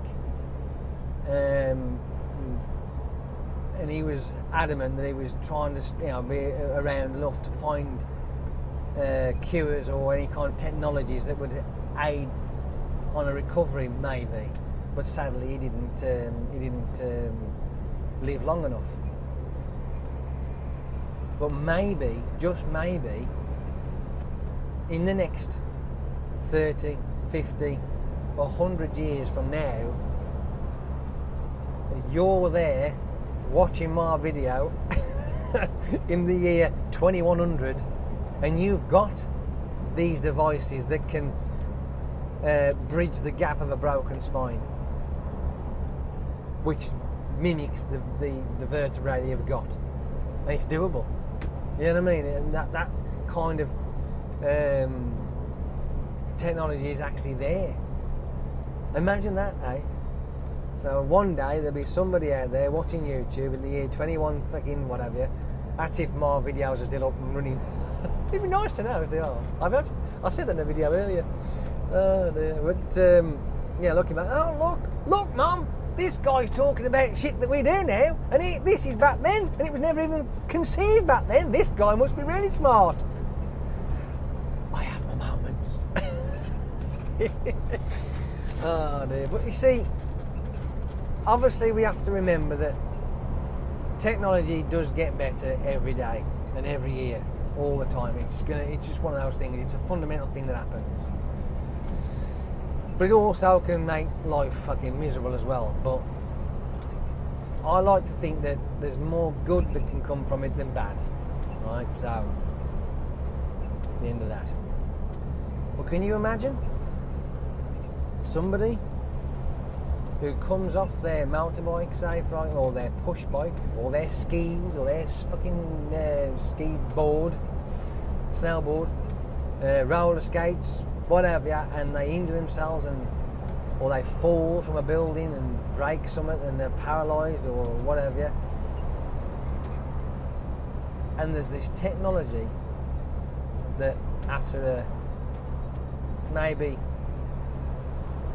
for the first conceivable parts of this new technology, a lengthy procedure that enables them to have full function of the bodily functions after a severe break of whatever part, that would be the tits. I mean, it may be like a dream that never ever will come about, but I have to believe that one day that will be something that'll be out there. It's the same with prosthetics, with the limbs. That are new technologies enable limbs to be made much more functional. New fingers, arms that are much more movable and manipulable and sensitive to a point, if you like. I mean, there was that guy who lost his legs, I think, down from just below his knees, and they constructed these brand new prostheses that act like ankles and feet, but they move like ankles and feet as well. So when you place your foot on the floor, I know this might seem stupid, but because we are used to placing our foot on the floor when we walk, all the mechanics that happen to do that come naturally. And this company has designed these prosthetic limbs for feet that mimic the way a foot falls to the floor to make you walk. Because when you walk, what is walking? Walking is controlled falling forward, as soft as it sounds. You have to fall forward and then you move your legs to catch yourself, to propel yourself forward. So basically that's what it is. It's a controlled fall. So when your foot then heel, because obviously when you're walking, your heel hits the floor, and then you arch your foot up and you bend your toes and you propel yourself forward to give yourself a bit of momentum as you control your way of falling. So all this mechanical mechanism that's happening as you put your foot to the floor, heel down, roll your foot forward, bend your toes, push off. There's a lot of mechanicals happening there, and they've mimicked this on a prosthesis. So when they walk, instead of it being a rigid thing, it molds and flexes and manipulates as they move, and they reckon it's so eerily real. It's unbelievable. It's like having your foot back. You know what I mean? But it's a bit clunky at the minute, but it does the job and it works. Give that 20 years and they'll be able to put a fucking limb on the end of your leg or your arm that looks like your foot or your hand. You know what I mean? It's constantly evolving, and eventually I reckon maybe even in 50 years time they'll be able to have limbs that can manipulate like this and play guitars. I know it's that way, yeah. But you know, strumming a guitar maybe. He might be left-handed guitar player, you never know. Or play a piano with that kind of precision of a prosthetic arm. But then you could go the other way. Again, like I say, this is my mind, this is where it all goes to. When I'm left alone in my own devices. Dear. T cells, structural regrowth, remapping, reprogramming. You could stick the person in some sort of... Are you going to go or what? Instead of using that little fucking window, turn your head, you cunt! You bone-headed twat bag! Sorry about that, I do apologise. So of course, imagine someone's lost their arm and it's not salvageable. You can't have it sewed back on, sorry. But then again, I mean, it could work that way as well. So imagine, we'll give you two scenarios. First of all, we'll have the one where they've had their arm ripped off. They've had their arm ripped off, and it's messy. It's a pulsating, gushing mess of all sorts of shit, right? Get it sort of like in a situation where it looks near enough it's getting there, and then isolate this area in some sort of, I don't know, field, zone, pod, petri dish, I don't know, and then squirt it or inject it or do something with these reprogrammed T cells to repair the damage and watch your body knit itself together. I'm talking about like sci-fi shit now, like, but you know what I mean, don't you? And it just does it and reconstructs the damaged area and rebuilds and reattaches your arm and does it all. It's, you know, hey, I like to think of things like this. It's as, I mean, don't get me wrong. I mean, I know that once you cut a tendon, it just goes boom. It's because it's like elastic band. I mean, T cells aren't going to drag it back down again and pull it back into the right place, is it? No, of course not. But you know what I mean, like the idea of things that could happen like that. I mean, the reason why I know this is because a friend of mine years ago, back in the day, he done some serious, and I mean, we're talking life-threatening, serious injury to his arm, right? Plate glass window. He was pissed as a fart. Having an argument with his missus, and he run off round the corner from the car park we was in and punched this security door which had a plate glass window in it. Luckily for him, or should I say unluckily for him, it wasn't the wire mesh armoured glass, it was just a tempered glass, and cause it being tempered, thick 6mm shit, it didn't shatter into little tiny brick shaped things. It broke into shards, and he put his arm through it and yanked his arm back, and now that is cool. Streamline. And of course, in retracting his arm back through the window, he hit the glass and it popped his arm open like a fucking tomato. Honestly, it was a right mess. And the reason why he came running back screaming, he's sorry, I didn't mean it, is because as soon as he pulled his arm back, his hand just basically it was just one gooey limp. It just didn't. He couldn't move his fingers. He couldn't move his thumb. Couldn't do anything with it because he'd gone through most of his tendons. Yeah. Both of the main arteries in his arm, and to be honest with you, I'd never seen anything like that before in my whole entire life. This was the first kind of thing I'd ever seen that was like that, and I reacted actually quite amazing for that kind of horrific injury, and it was horrific. I have never seen blood spray as well. Then again, he was pissed. Alcohol thins your blood a bit.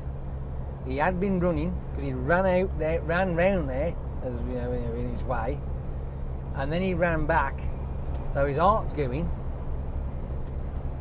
Blood is just fucking launching from his arm.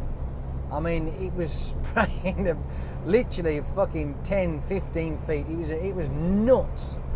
And I had to grab hold of him because he's like, oh, I'm sorry. I'm thinking, what the fuck? What the fuck you done? I'm sorry, I didn't mean it. I'm sorry. And I'm thinking, fucking hell, man. And then obviously, my mind clicks into gear. Sort of like, after going, what the fuck? Click.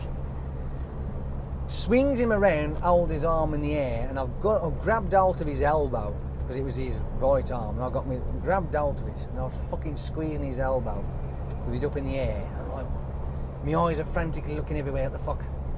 And in the back of his girlfriend's car, there was a blanket that was tucked down, so I ripped it out with the other hand. And I mean, I just fucking it was tucked in well, but fuck me, that come flying out. Wrapped it all the way around his arm, dragged him around to the passenger, and dumped him in the fucking chair. Went, right, get him to hospital, screaming at him because his missus is just going, ah! He's screaming her fucking head off. Drive, don't stop, just fucking drive. Whatever happens, fuck him. Drive, get him to the emergency now. Don't stop.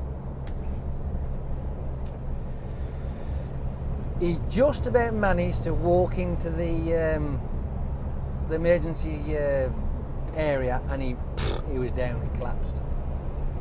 He was out of it. He survived, but he was out of it at that point. Well, yes. Apparently he'd lost pretty much a darn sight lot of blood. I think he did say it was something like about almost, what, 4 or 5 pints of it. He just, I mean, the car was drowned in it. It was very, the blanket was just a big, thick mop of shit, like, you know, as I was told, because I didn't see him once he'd buggered off. I seen him after his surgery, with his arm all in fucking whatever you want to call it, in traction, these things. But luckily for this lad, right, he was quite lucky.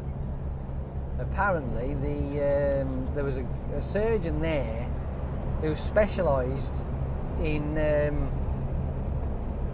microsurgery or something stupid, or some sort of. His speciality was fixing things like tendons and veins and arteries. He was like one of them type. He was a smart arse, right? Thankfully, this guy was there at the time, so he was called in to put my mate right. I think it was.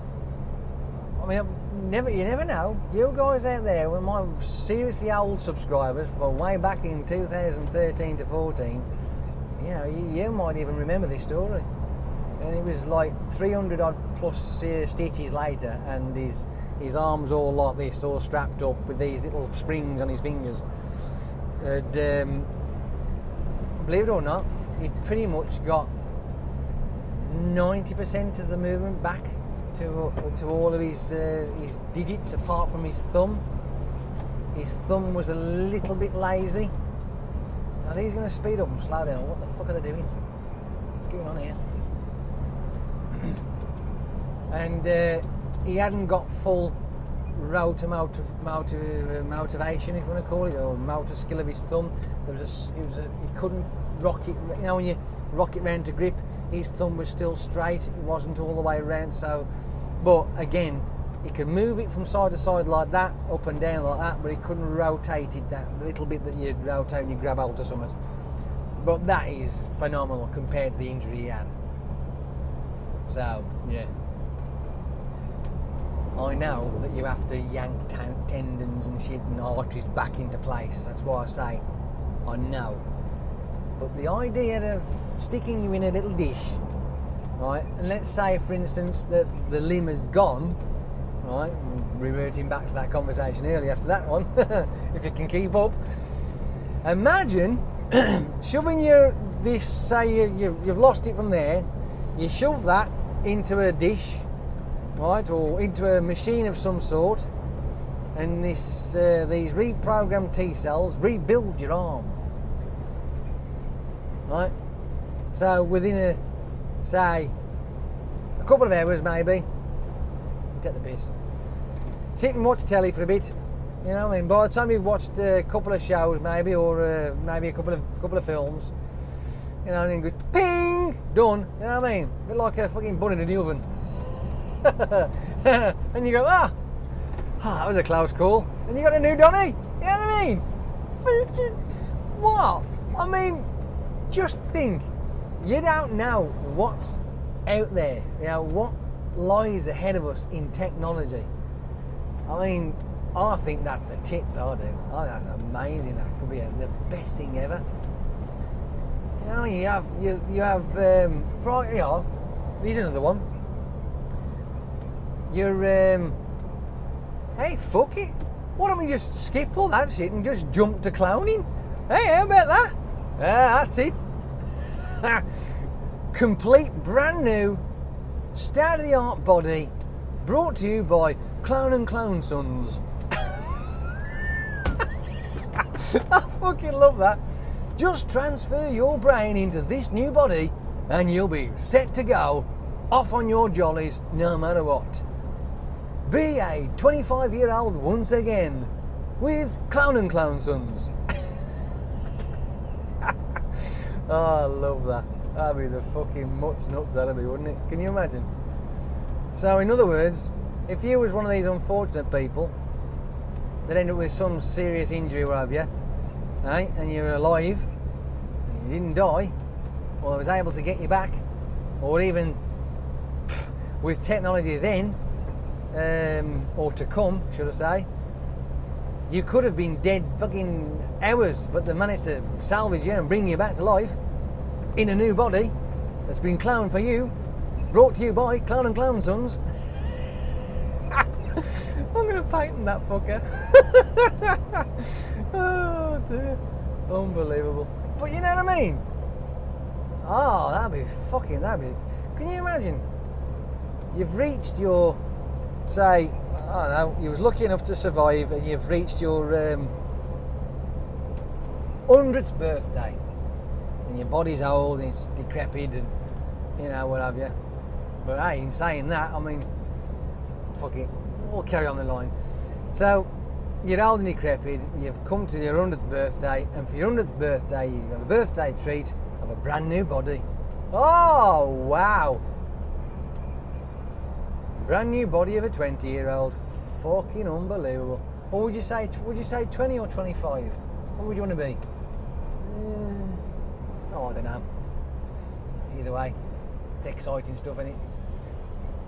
But obviously, if that's the case, and that was the technology was there to do that, then realistically, you wouldn't be getting to the decrepit side of life anyway, would you? Because you'd be generating, you know, being renewed anyway, wouldn't you? So there is that side of things. But then again, I'm all for immortality. Buff, yes, no problem at all. Fixing that problem of dying. Oh, such an inconvenience that shit is, isn't it? It's fucking wank. Whoever come up with that idea wants fucking. I'm telling you that now.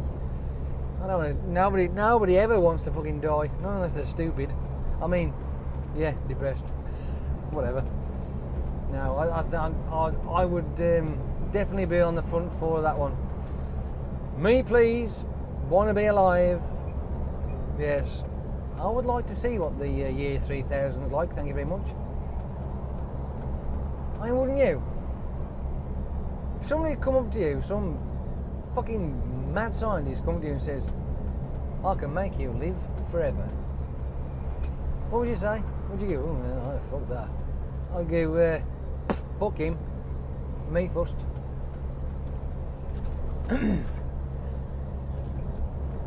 Oh well. Because then I could actually see if my YouTube channel's still going. Well, of course it would. I'd be still driving, wouldn't I? Okay, now, man. Can you imagine a lifetime of work? I suppose eventually I'd be able to save up money and then retire, wouldn't I? I'd have time to. Ha! That'd be fucking awesome, wouldn't it? Oh, yeah. I'd eventually be able to pay my house off. Oh, yeah. It only take 2 lifetimes, mind you, but hey, whatever. See the advantage. There, look, there's 2 positives straight away of being alive forever. First of all, I could save enough money up as slowly as I like to actually retire. Could I? Well, if you live forever, then no, you wouldn't, would you? Because you'd still have to work. Oh, that's a bit depressing. That's fucking scrub, that one. But anyway, I still have enough money to save money up to do things I want to do. So I suppose there is that, but I'd have to work still. But maybe, just maybe, I could be alive if I was alive at being immortal. Then my subscribers would be in the millions, so then that would pay, so then I wouldn't have to worry about working. I could just do this all the time. Oh, that'd be fucking awesome. Yeah. Well, I mean, you know, I'd be able to do all sorts of shit then, wouldn't I? Anyway. Yeah.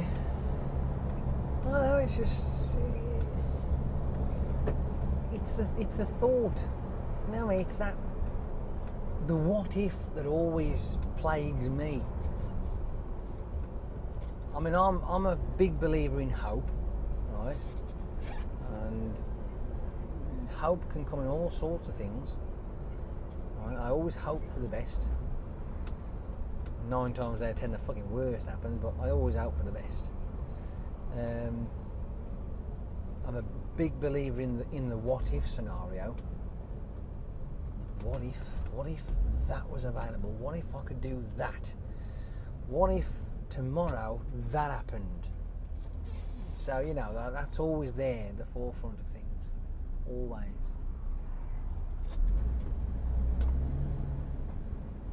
And you never know,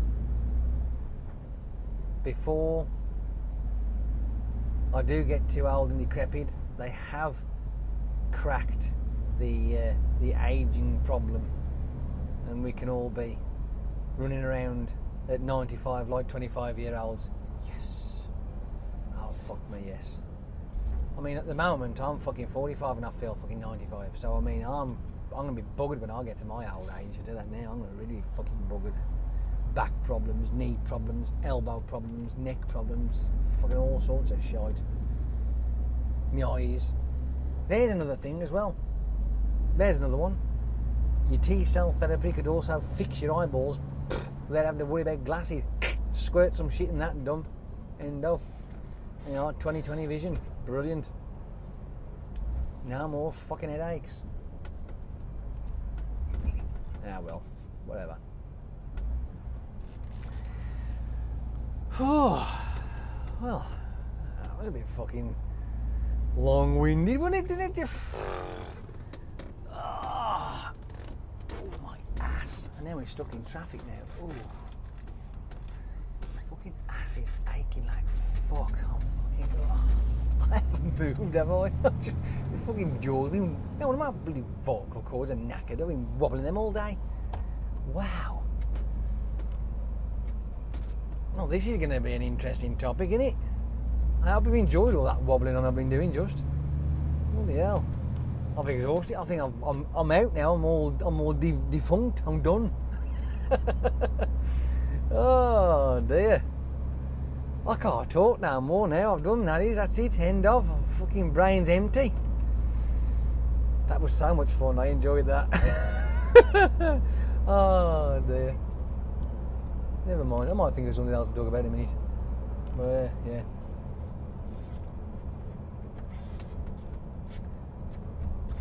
Wow. I'm just taking a minute now because I'm exhausted. And besides, my... oh, what have we got up here? We have a split in the road that's going to go up the M42 one way or the other. Which way is it going to go? That's probably why we're queuing up here, which makes no fucking sense at all. I think one goes...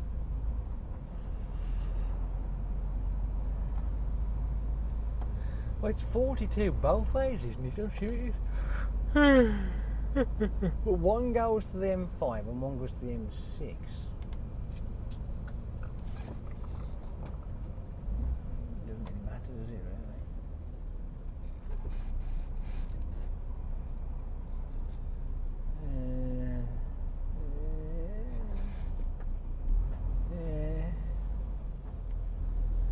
Decisions. Like, so the one goes, and the other one goes. So I don't know. Does it matter? Not really. That fucking difference to me. I'm still over. I think I'm about an hour away. I think so. Don't matter.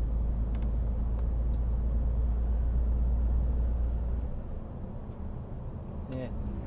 So, I imagine those two will go to the M5 via the 42, and this one, it says M42, M1. But we all know that it's not the M1, it goes to the M6. It doesn't go to the M1 at all. It goes to the M6 first.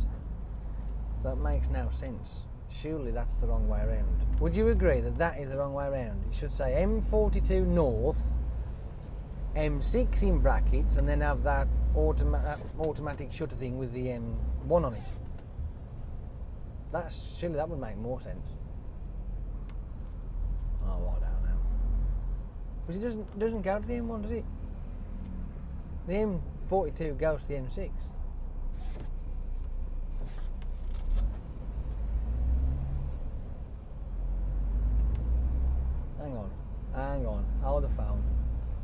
Well, it does go to the M1, but it goes to the M1 north. Because, well, now it's still, no, fuck it, no it doesn't. The M42 does not go to the M1. The M42 finishes at junction 11, which is then the A42, which then goes to the M1 north at junction 24. So it's the wrong way round. There you are. End off. That's fucking sorted that one out, isn't it? It's the wrong way round. Yeah, well, there you go. I have no idea why this lot's like this. It shouldn't be like this at all. The roads are continuous, so why the fuck are we building up like this for? I don't remember there being roadworks, so that shouldn't be a factor. It's 2:15. Maybe, I don't know. What do you think?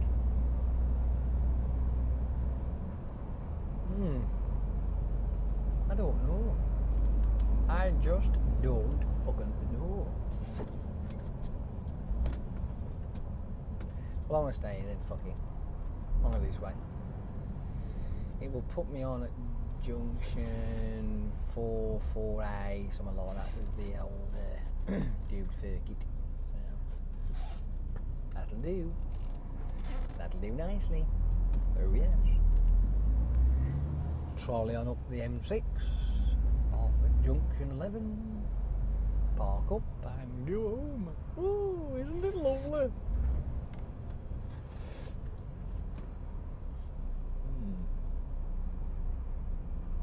It's all good. It's all good. Yeah. We've had a relatively uneventful day, haven't we, really? When you think about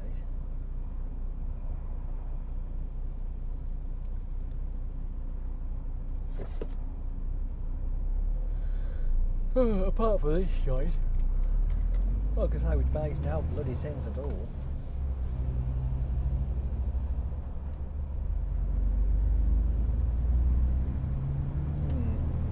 Whatever. We will find out, I am sure, soon enough. So we just have to keep going. We'll keep going and we'll keep going and we'll keep going. Until we can't keep going.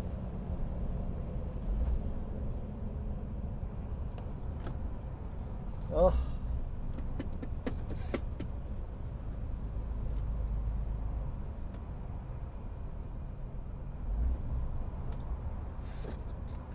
Come on, people. It's a fucking continuous road. Why the fuck are we queuing up? How is this possible? See, well, I mean, sometimes it just begs to wonder why. We should not be queuing up. There's nothing in the way, there's nothing to stop it, unless obviously there's been a prank. And obviously then it's just somebody being stupid. Like this morning. Oh yeah. This morning there was a smack.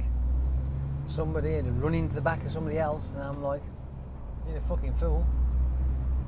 I've got no sympathy. None whatsoever.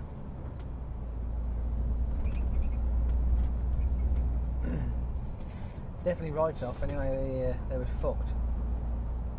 Whatever's had gone on, like this one vehicle had hit the back of this other vehicle fucking hard.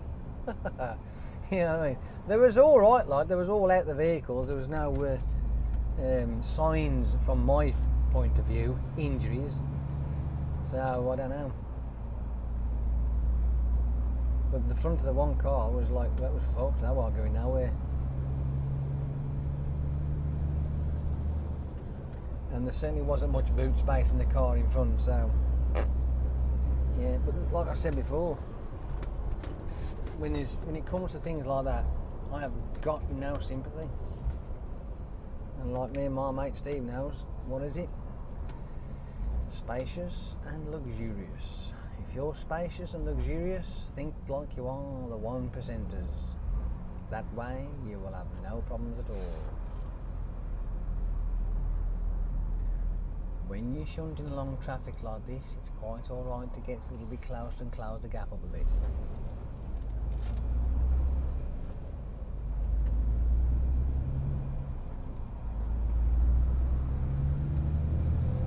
got to the M5 via the 42 is 12 minutes, 12 miles even, 20 minutes. Not at this fucking rate, it's not for these lot here who keep slowing down for no bloody reason.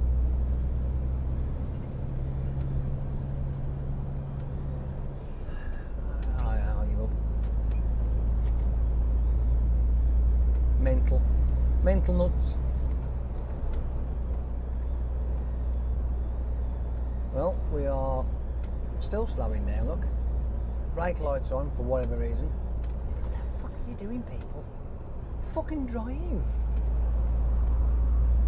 What are you slowing down for?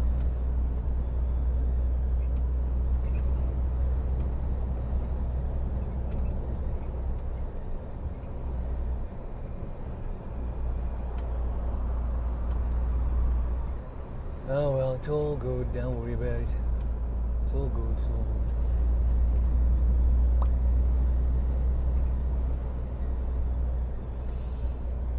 47 miles an hour. It's people like this that fuck me off. 45 miles an hour. Come on, turd box, fucking move out the road. It's people like you that are causing congestion. Fuck it off.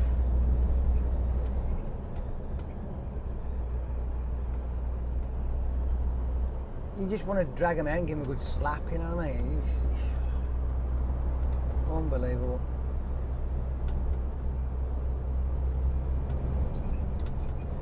You just want to give him a bloody good slap.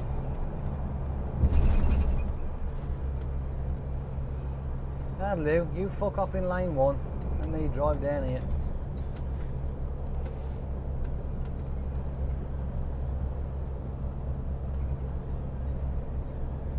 The other week I was doing my usual jaunt down the M6 along the roadworks part, and this fucking, well, just to be honest with you, a complete wank stain, right? 45 miles an hour down the middle lane, right? No need for it. It's 50 mile an hour limit, I suppose, but obviously some people go, yeah, well, it's a speed limit, not a target. Well, I beg to differ, because the speed limit is the target, and we all run along those limits on those targets. Because if you think about it, if you look at it from that point of view, being it's a target, you know, it's a limit, not a target, well, that would play havoc on the motorways, because that would mean, well, if I'm travelling at fucking 30 miles an hour, I ain't breaking the speed limit. Well, you know, under 30 miles an hour on the motorway. No, you do the limit. That's what it's there for. You do a little bit under, or a little, you know. Try not to get over you if you can help it, but you know. But that's the way I look at it. So if it's 30, you do 30. If it's 40, you do 40. 50, 50. 60, 60. 70, 70. And that's the end of it. Unless obviously you can't because of crap like this. But that's not the point that I'm trying to make. The bit that I'm trying to make is that you got this lampy twat driving 45 miles an hour in the middle lane, blocking the road, which doesn't bother me because I'll just fucking go around him. I don't care. But as soon as the roadworks finishes, it disappears. So you're telling me he's doing 65? Is he fuckers like? More like fucking 80, twat. So my question to that is, if you can fuck off and break the speed limit when there's no roadworks about, why are you doing 45 miles an hour in the fucking roadworks? What's that? What the fuck's that all about? I mean, that just, I don't. Can somebody explain that shit to me? Well, whatever. Like I say, if they're in the middle lane, for me, I don't care. I don't give a shit.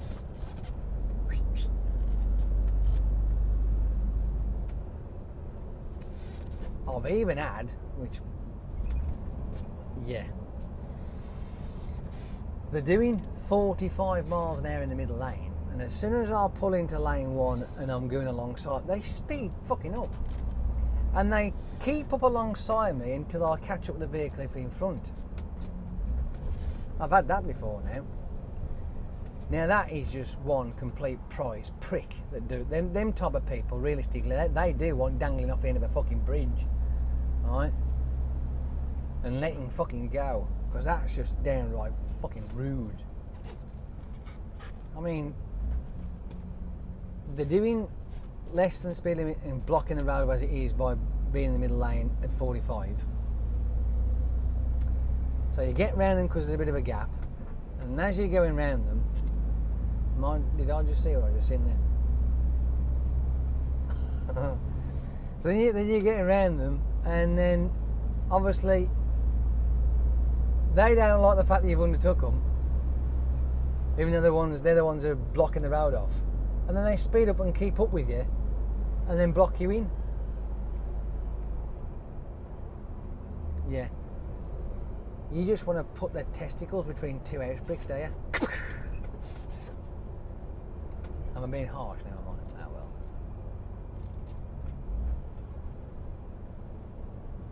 I ain't saying anything. I don't know whether you can see it, but it is quite funny though. I've got a fucking dog kennel on the back of that motorbike. That's hilarious. I don't know how safe it is, but it is funny. I can't argue there.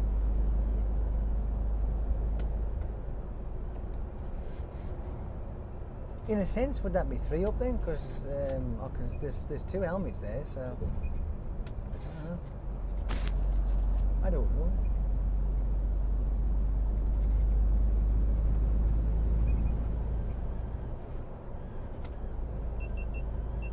Oh no, it's full. That's it. Camera's done for. Yeah. We've still got life in the DF. We're alright for a bit. Q after next junction. What a shock.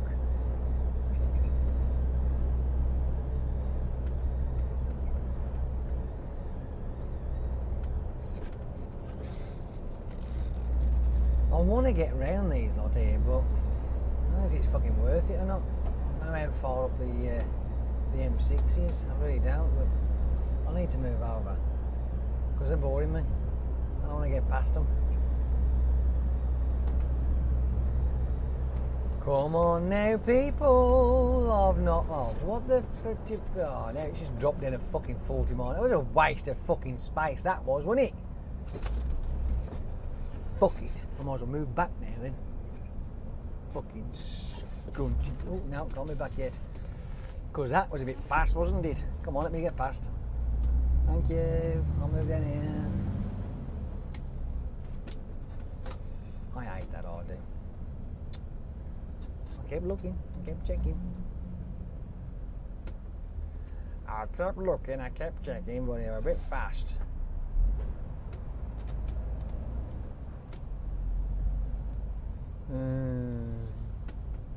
And as the traffic calming does its utmost to calm the traffic to a fucking standstill, brilliant.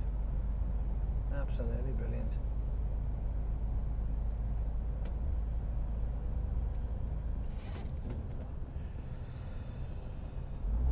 Oh man.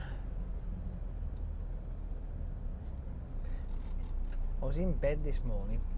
Well, I was in bed all night, I hope.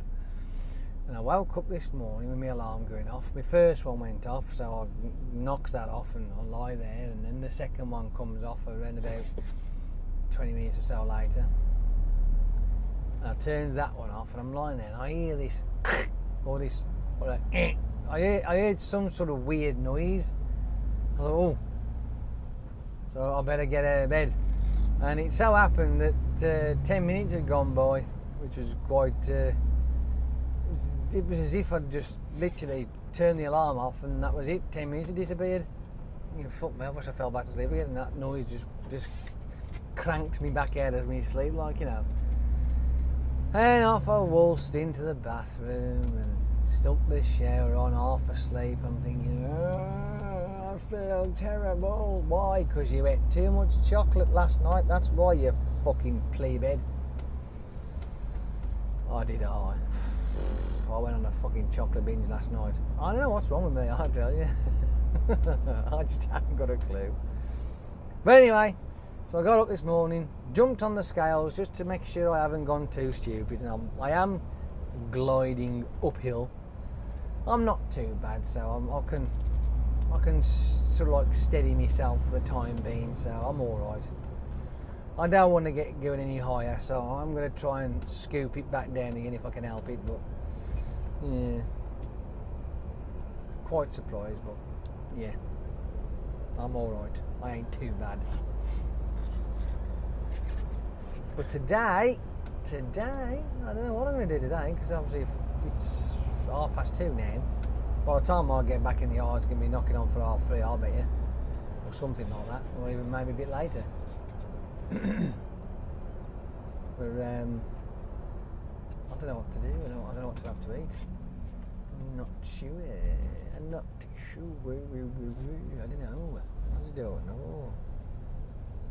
I just don't know. I really don't know. I really don't know. Because I will be honest, my rice and my chicken, I have seriously gone off that. I really have. I mean, I had just a chicken laid on the wrap with some mayo and a bit of spicy stuff, and I ate that. And then I had finished off the rest of the chicken because I had to anyway. But because I'd bit into something that was like gristly, I just can't do it now. So I had to spit it out and chuck the rest away. So yeah, I wasn't impressed. And I was just I don't know if anybody else out there has this kind of problem, but I have issues with texture more than taste. It's textures that do me. I mean, obviously there are the tastes of certain things as well, but it's like, for instance, most people can taste Marmite and they'll go yucky or yummy. I don't mind, it doesn't bother me. But how about, let's say, apples, right? If you bite into an apple, some of you might go, I like apples, they're nice, and others, but no, I don't like the taste of them. Well, I like apples, I do, but only certain types of apple. Because there is a particular apple that, in all fairness, for some unknown reason, it's like fucking chewing grit. But it's like pears. I mean, when you bite into a pear, it's like gritty, and I can't do that. I can't do it. If it tastes gritty, or the texture of it feels gritty, if you like, no. That's why I can't do the things like if you have an orange and you peel an orange and you eat an orange and you're chewing on that stuff that the orangey stuff is inside of, or whatever you call it, the membrane, if you like, the segment. I have to quickly swallow the chewed segment, because if I don't do it, I will not be able to swallow it. My swallow function is just turns off, and I can't do it. So I have to spit that bit out.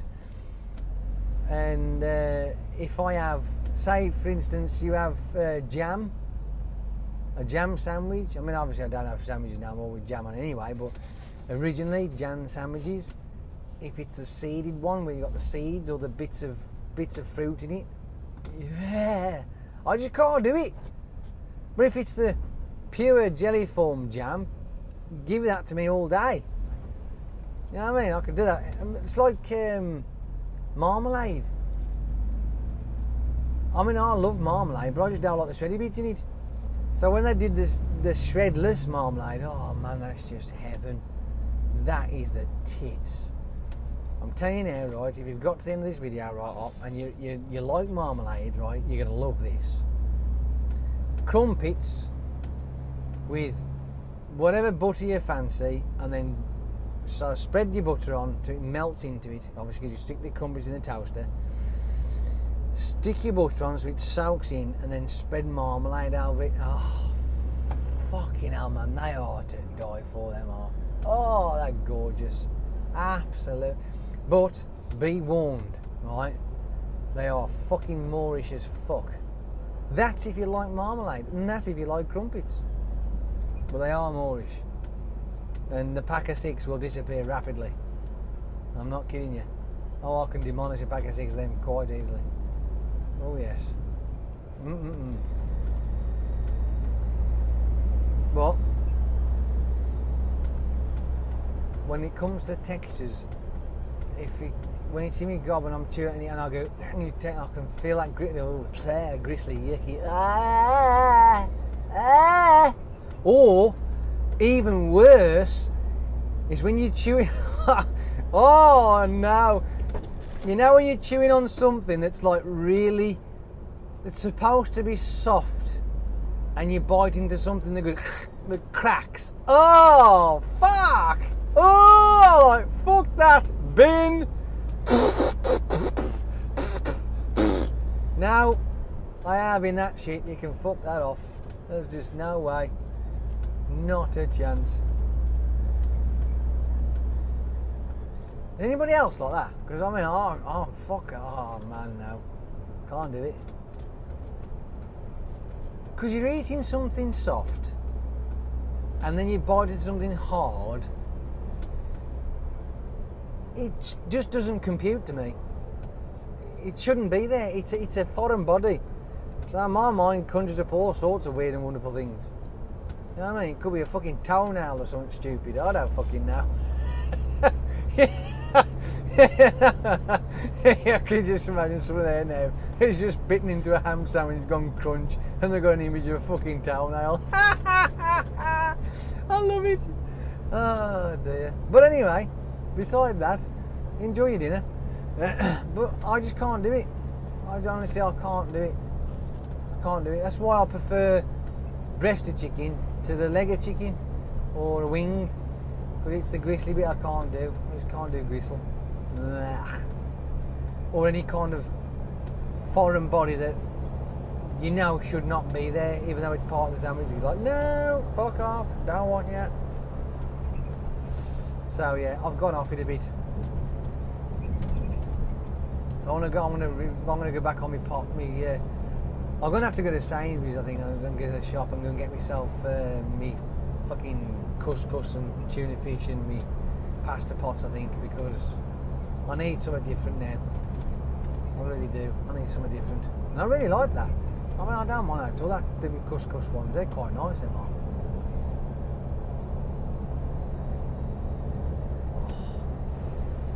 Oh, fucking, I'm gonna pain me here. My sunglasses are in me early.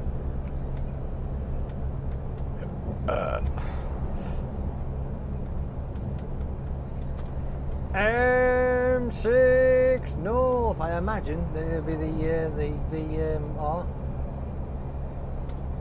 It's got to be the orange shoulder for that, isn't it? For a guess. Oh, look at that.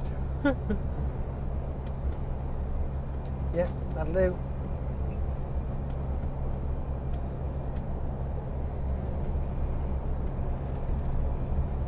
Love it. I love it. It is now nearly 1:45, the 3rd hour, and I think it's getting a little bit warm, so I'm going to stick some Acker on for a bit. Dude, why are you driving so slow? Dude, speed up. I'm going to move over, la la la la la la. Any minute now, Mr. Foreigner will want to move over as well. Oh no. This is called cheating, isn't it, Jace? Is it? Yes, it is. Really? Yeah. Oh well. It ain't interfering anybody.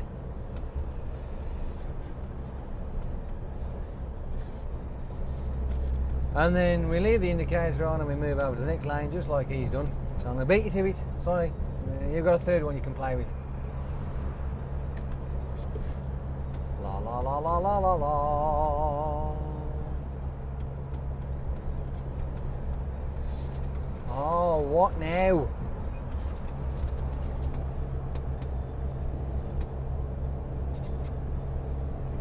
Oh man, I'm fucking here.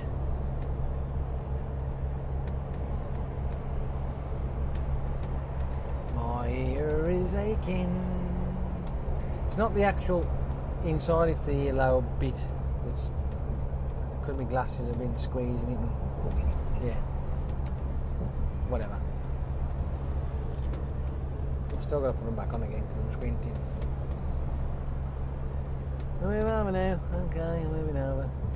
Thank you, very glad.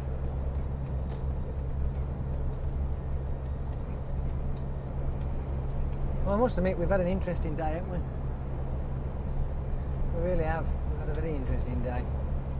A drive down to Reading and back. I wasn't expecting this, mind you, but I was expecting something or other. Whatever. Never mind.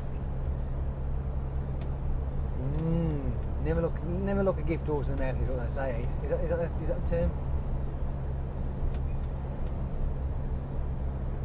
Count your lucky stars. There's always that one. And before my other camera dies off, there was one other thing I did the other day. I'd done the lottery, right? Because I'd missed Tuesday, but luckily nobody won it, so my numbers didn't come up. Then again, my numbers may have come up and I could have won it, but I didn't. But anyway, I didn't check, but I know that it was still a whatever. And then I looked at our lottery, because that was the Euros. I won about our lottery, the national one. It says it was boasting quadruple rollover, and I looked at it, I think 14 million for a quadruple rollover. Really? Quadruple rollover? 14 million? Well, seriously, that's telling me that people are losing fucking interest in the lottery. When you break it down, what is that? About 3.2 million per week? That's pretty dismal, that is, really, when you think about it, isn't it? It's a lot. It's a bit naff. I think people are really losing interest in the damn thing. When you come to think of it, the fact that the UK alone, what is it, 55, 56 million people in the UK or something stupid? I mean, obviously you have to take into consideration you can't play the lottery until you're 16, so let's reduce it to what? 35 million, say? People that are eligible for the lotteries, and yet three and a bit million? That is pants. Absolutely naff. If every eligible person played the lottery, each week would be something like around about fucking 40 million. It'd be nuts.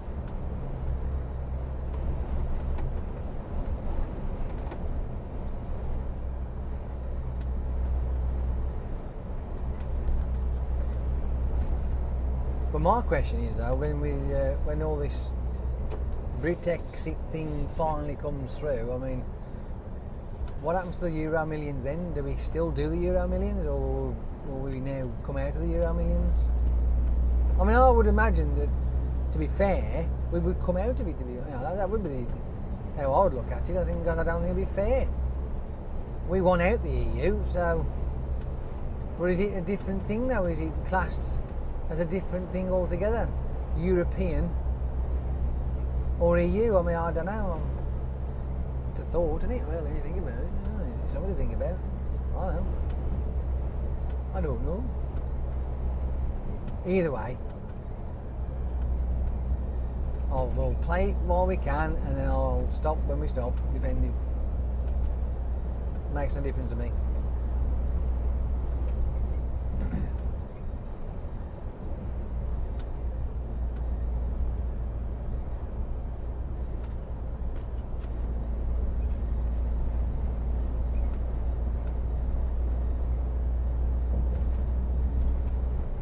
Use hard shoulder for emergency only. Okay. Only because you asked nice.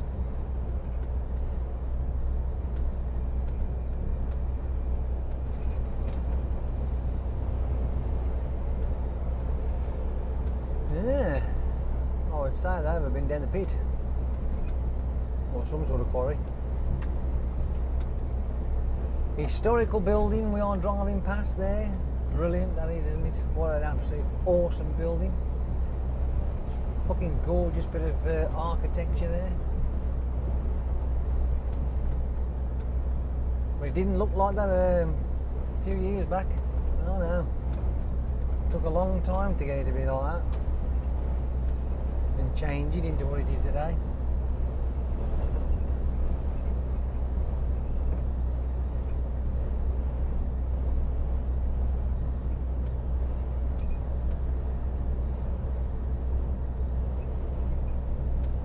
I can understand the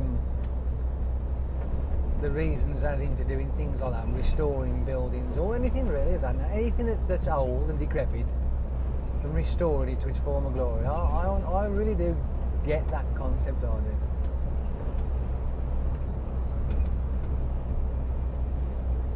I know that on the M1, I can't remember exactly, is it somewhere between junction fucking 40 and 34, fucking somewhere in that neck of the woods, there's that derelict house that's in ruins on the left hand side as you go down, as you're heading south. I mean, I would like to have that reconstructed and brought back to its former glory. Basically, trim all the growth around it, look for all the bricks and what have you, and if you, obviously not all of it's going to be there, but the majority of it will be, and then looking at the layout of what's left and trying to replicate it and finding stones that are of its origin and then rebuilding it. That'd be well cool, I think.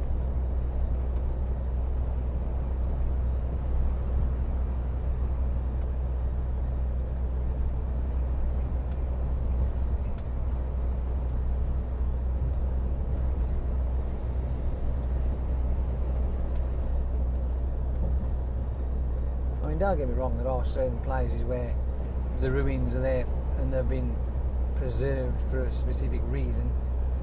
So it's as if you can go to certain places like derelict castles and then revitalise them back to their former glory. I mean, that would just be silly. Plus the cost would be astronomical as well, so there is that. But, you know, it's like bike or car enthusiasts, or even plane enthusiasts, boat enthusiasts, these people that are out there who have these real old and decrepit things that have passed their sell-by date and no longer functional, and then they strip them down to the bare essentials and build them back up from the ground, you know, up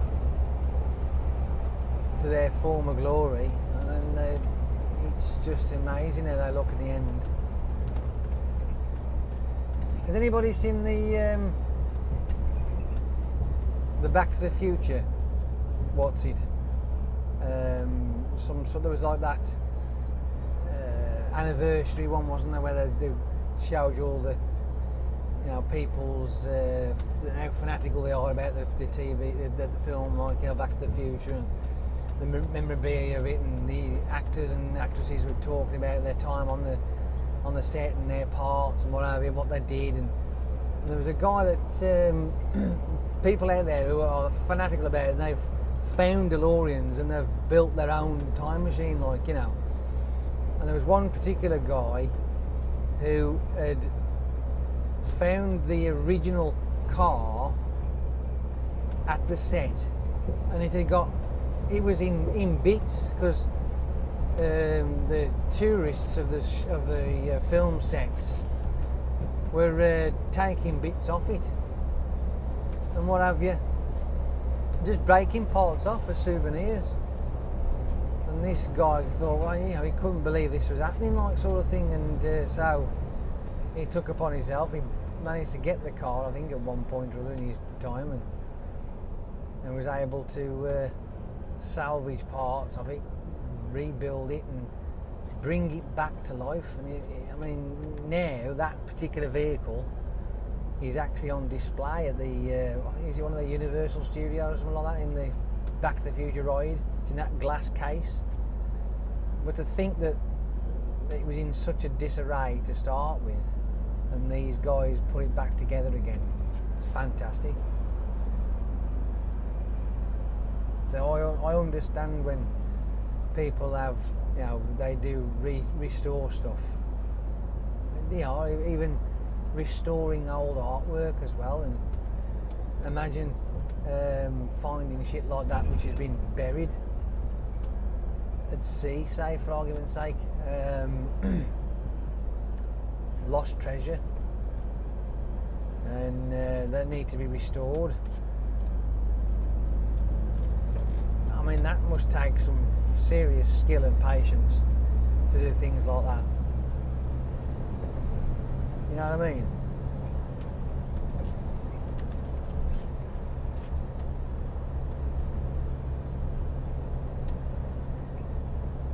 I like that. I like that kind of stuff.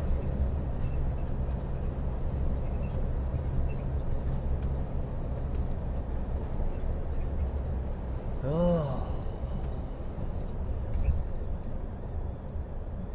it's that time again.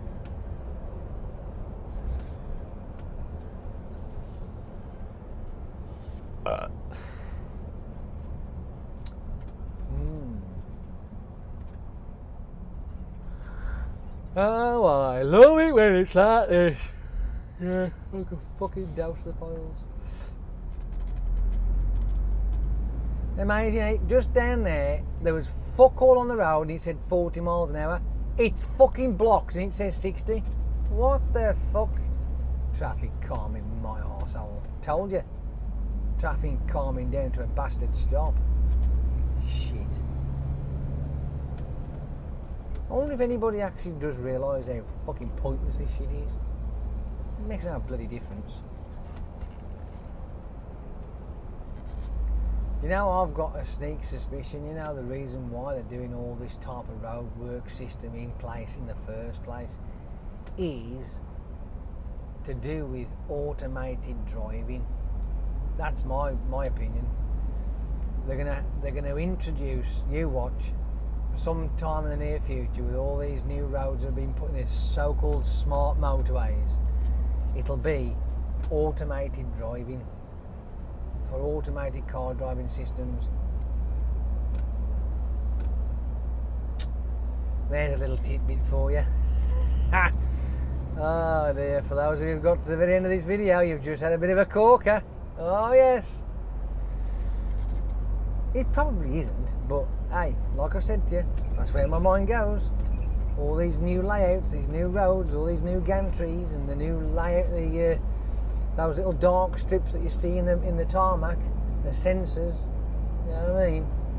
So it's not hard to assume, if you want to say that word, or draw that conclusion, that maybe that somewhere in the future, and pretty much near future, that this type of road system will be used for automated driving.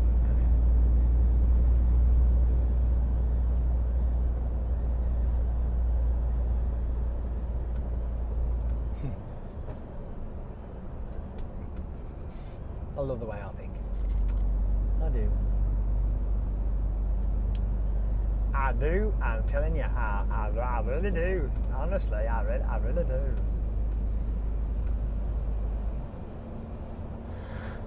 Can I move over? I want to move over.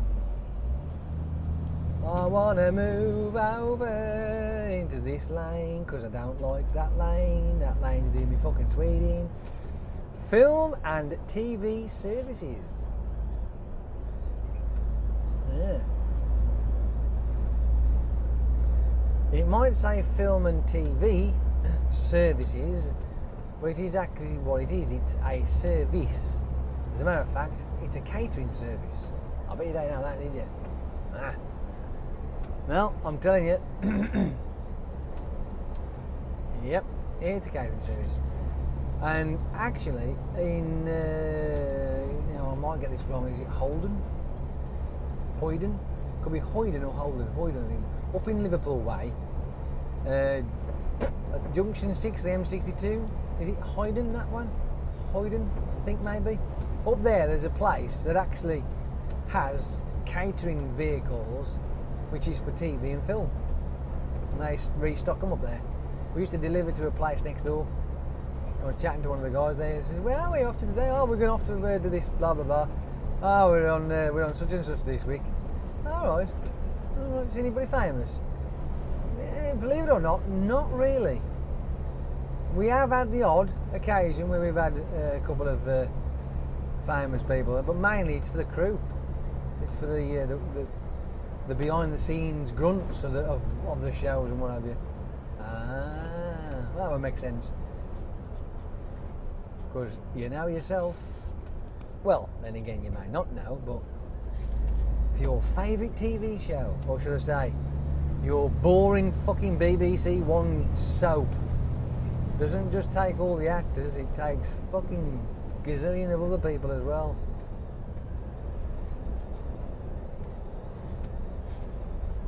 Your favourite TV series, right? When your episodes of, I don't know, fucking House or something, I don't know, whatever.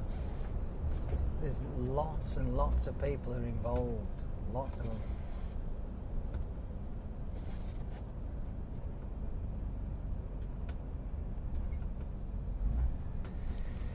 Yeah, there's not just the glitzy side of filming, you know, and TV. There's the grunty, boring stuff, I suppose you could call it. You know, the manual labour.